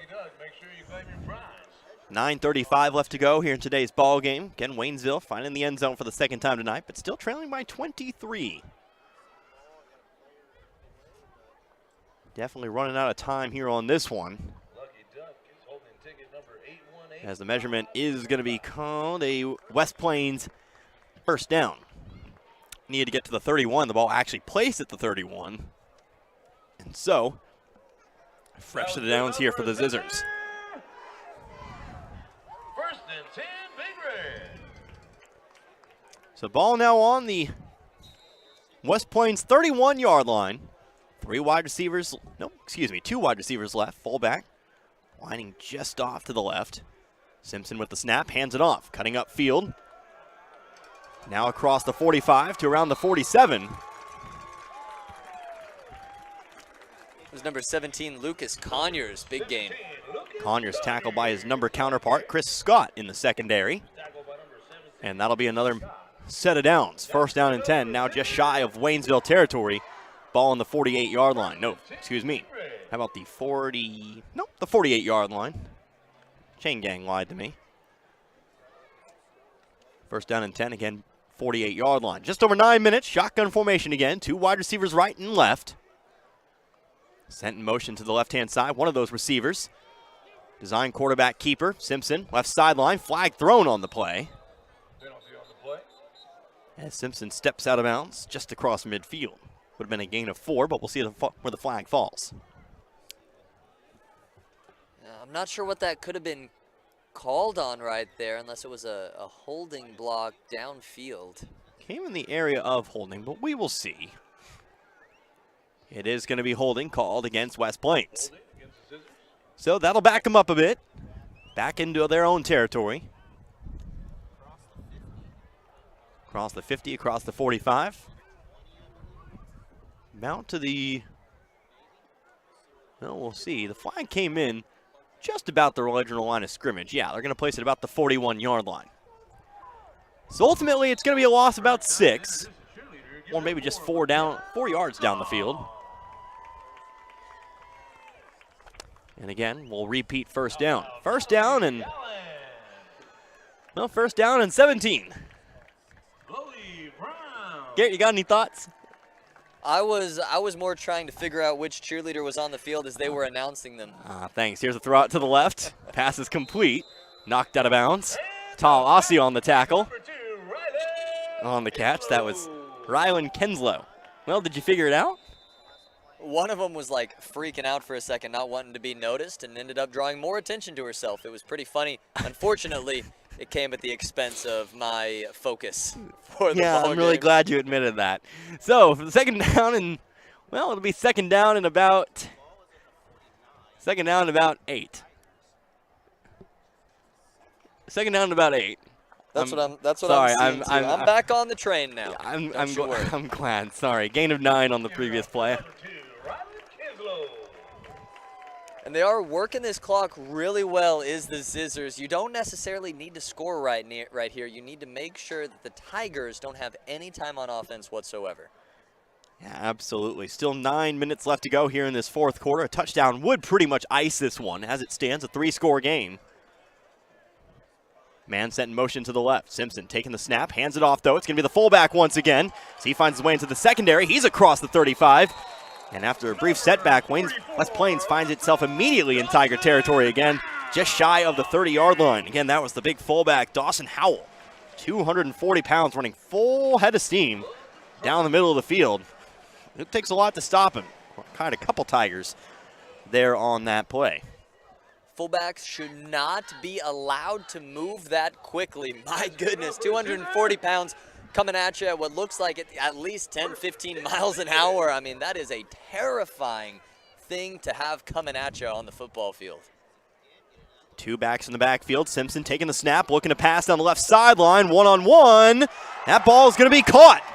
And that's going to be a touchdown in the back corner of the end zone. Touchdown, West Plains. What a throw and catch right there. Aiden Simpson, the quarterback, throwing it to number 10. That was Briggs Houston, who went up there and got it. I mean, not a whole lot of separation between the two, but number 10, Houston Briggs, 6'6", 200 pounds. He's going to make some catches that most other wide receivers couldn't make. He showed it right there. Yeah, not a lot of wide receivers outsizing Tyreek Brooks. Houston's one of them, 6'6", 200 pounds. And again, Waynesville going to jump offside here on the kick, so the play will be whistled dead. Both holder and kicker, both victims on the play there. You might have to worry about roughing the kicker at that point. You got to be honest there. You got to focus on that ball. In a coachable moment, you can't be going for the kicker like that, or the holder as well. Waynesville just a little bit too eager to block these kicks. I haven't seen this be too much of a problem against the teams we've seen who have kicked the football here today. But it is going to be encroachment. And nothing more than that. Special teams troubles have flared up occasionally throughout the season. I think for the most part it's been at least passable. I mean, every team is going to have a mistake or two in high school football, but in this game and in the last 2 or 3, they have really started to up the special teams inconsistencies, the special teams mistakes, and it continues to show here tonight again. So now West Plains going to shift things up. They're going to go for 2 with the ball on the 1-yard line. Simpson taking the snap, hands it off. McCracken going to charge his way through. That'll be a 2-point conversion to make it a 31-point game. So with 8:28 left to go in this one, West Plains leads by 31, 43-12. Back in 1 minute, you're listening to West Plainsville Tiger football right here on Z102.3.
Back here at McDonald's Field here in West Plains. 31-point contest, 43-12. Another kick along the ground here. Can be fielded about the 20-yard line. Tyreek Brooks on the return. He's past the 30, taken down at about the 32. 12-yard return as Waynesville takes over once again. Their last drive ending in a touchdown. Second touchdown of the day.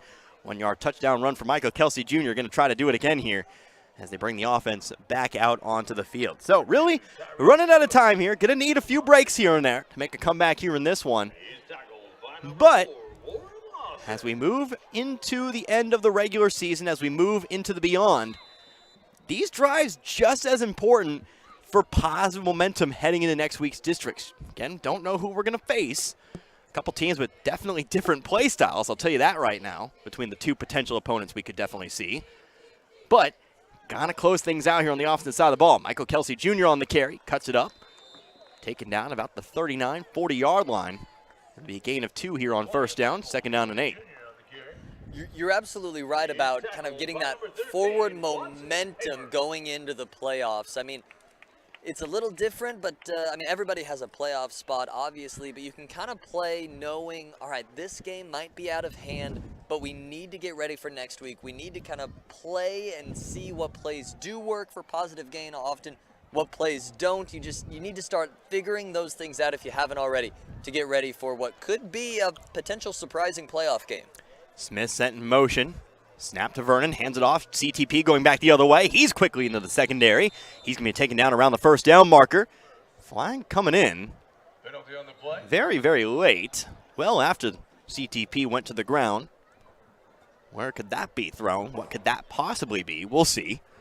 According to the spot, pending the penalty, of course, it does look like he got first down yardage. Yeah, Did it is a first number down 18 before there. the penalty. That's for sure. Around the 42-yard line of the Tigers. But our officials talking things over here. Again, it was a flag after the play, which usually can be one or two things. It's going to be a flag here against West Plains. It's offsetting penalties.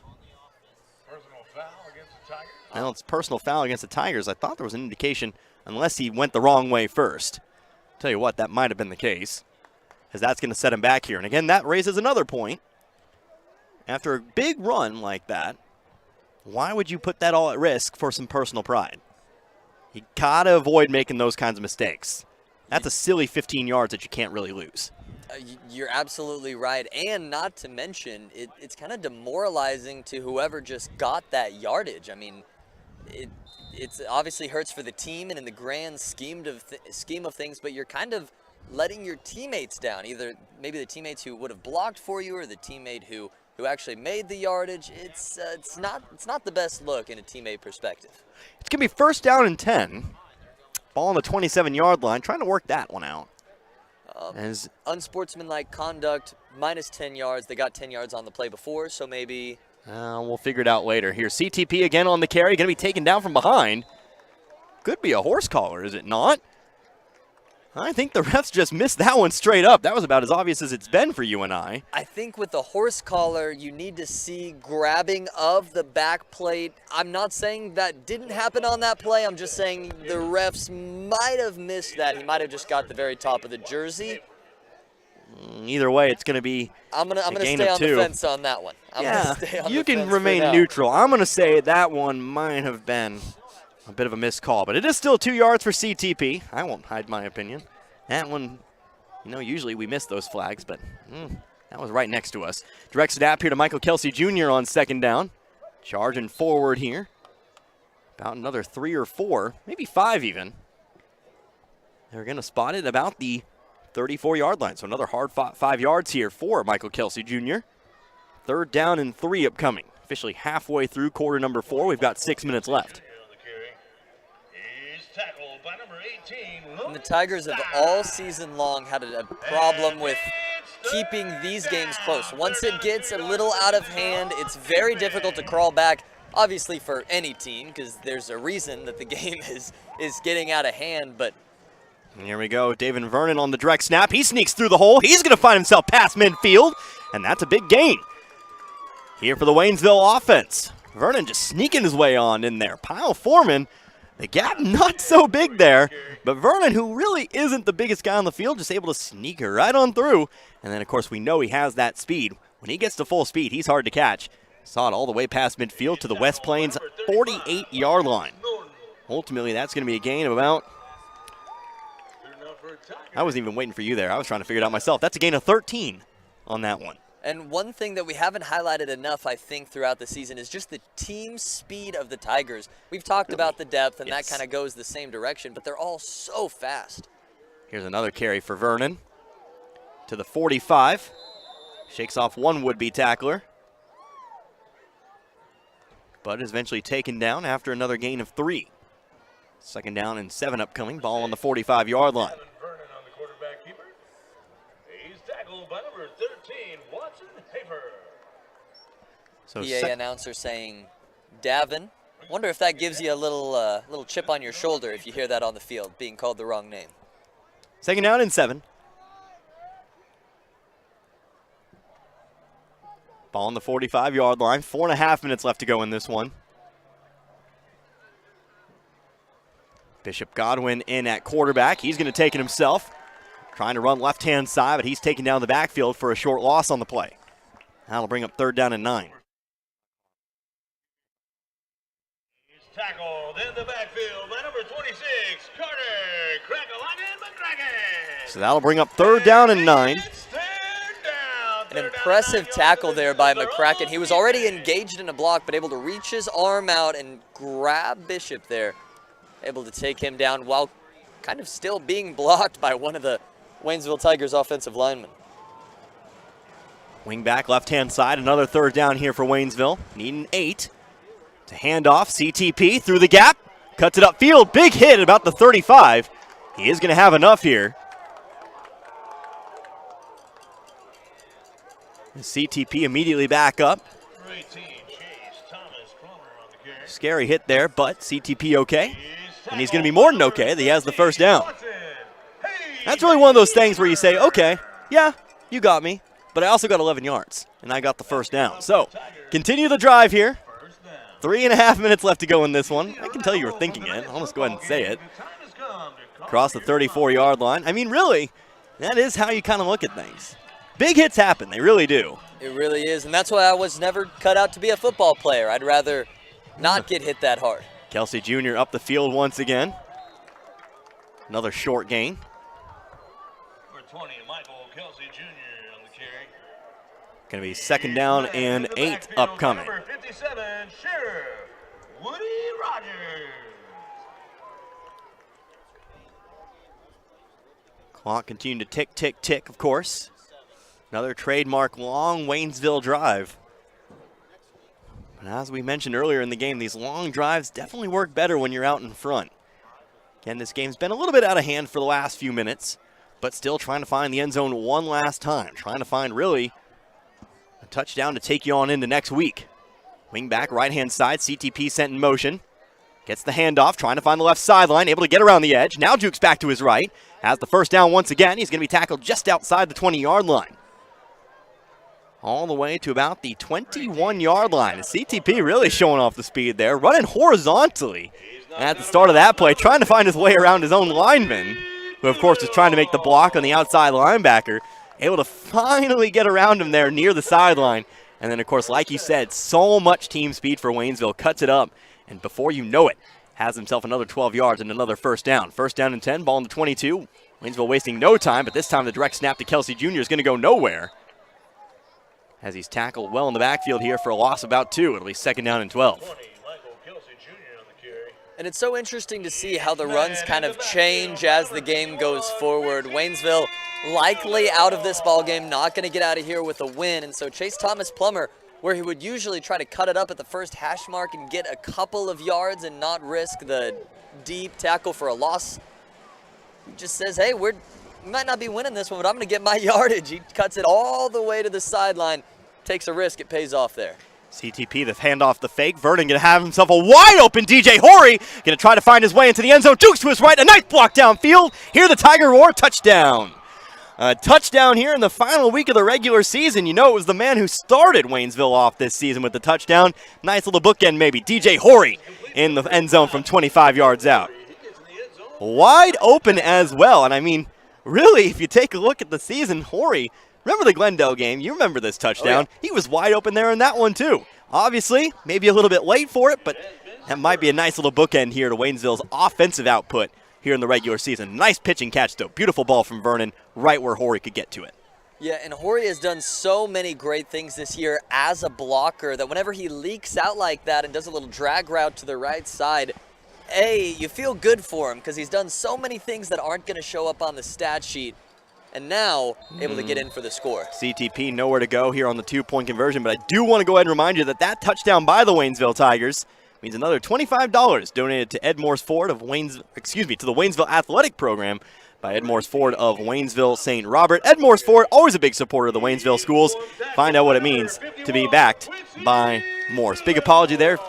Couldn't find my paper there on that one for you, but big thank you to Ed Morse Ford for sponsoring the Waynesville Athletic Programs as we go ahead and move on with 1:28 left to go here in this one. Waynesville failing the 2-point conversion. They trail by 25 here at 43-18. You're listening to Tiger Football right here on Z102.3.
Back here after the Waynesville touchdown through the air. Short kick going to be filled about the 32-yard line. West Plains going to fall on it as the Zizzers take over. 1:26 left to go here in this one. This game pretty much in the books.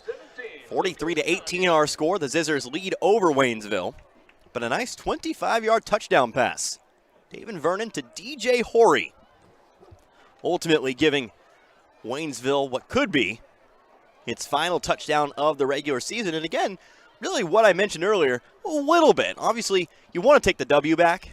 Obviously not going to happen here tonight, but you get a little bit of positive momentum here because that play run pretty much to perfection. Horry, nobody in sight, able to sneak on through past that second line and into open space for the 6 points. Also a good block downfield as well as Waynesville having to hurry to get that tee off the field.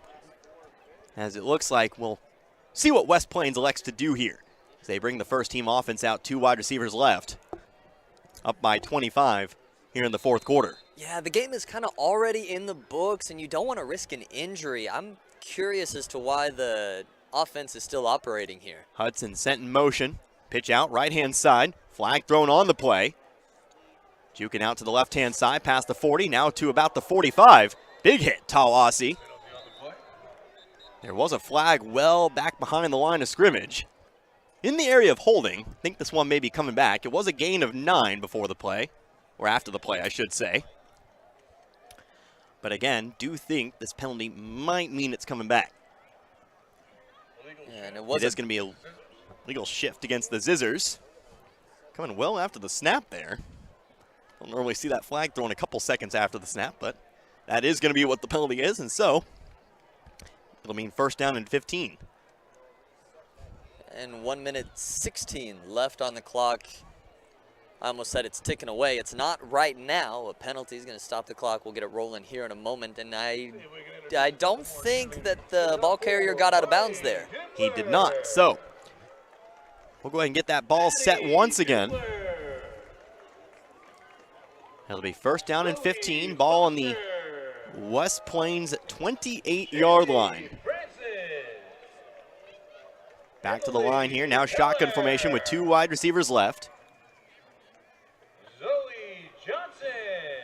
Man sent in motion to the left-hand side.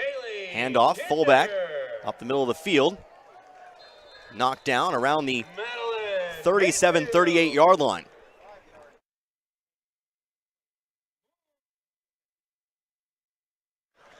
It's going to be a gain of about 7 or 8. And we said at the beginning of the game that we want to see Waynesville play 4 full quarters from beginning to end, playing as hard as they can throughout. And other than a couple of mental errors and mistakes, they really have. And the final bit of that, of course, has been the inability to close games out. Now, you're not closing this game out when it comes to actually winning, but you still want to see that effort level as high as possible. Handoff on the carry to about the 47-yard line. It'll be a first down here for West Plains. Enough time for one more play, maybe if the Scissors want it. We'll get it right. Let's try it again. Adriana Thompson. And as the game wears on, these hits are getting harder and harder and harder. And I get that it's football and you want to see them playing as hard as you can, but I think if you're both coaches right now, you're hoping that the Scissors take a knee, get out of here, get ready for districts here in a moment. Yeah, obviously the hit's getting a little bit harder, but if you're going to run plays throughout the end of the game, obviously Waynesville has a right to play as hard as they want to there as well. But the clock's going to strike 0, and that'll do it here for this one. Waynesville closes out the regular season on a loss. It is going to be a final score of West Plains 43 and Waynesville 18. So we're going to do what we always do. We're going to take ourselves 2 minutes. We'll come back. We'll wrap this one up. And we'll go ahead and move on here to district play. Again, next week, we don't know just yet. We'll have to wait until Mission kind of does their calculations and whatnot. We'll give you as much information as we can, though. We do know pretty much we're most likely going to be heading to Springfield next week, but who the school is, yet to be seen. But again, your final score, 43-18. West Plains takes it over Waynesville. You're listening to Tiger Football right here on Z102.3.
And once again, welcome back out here to McDonald's Field in West Plains. This game in the books, unfortunately, Waynesville does fall here tonight, 43-18.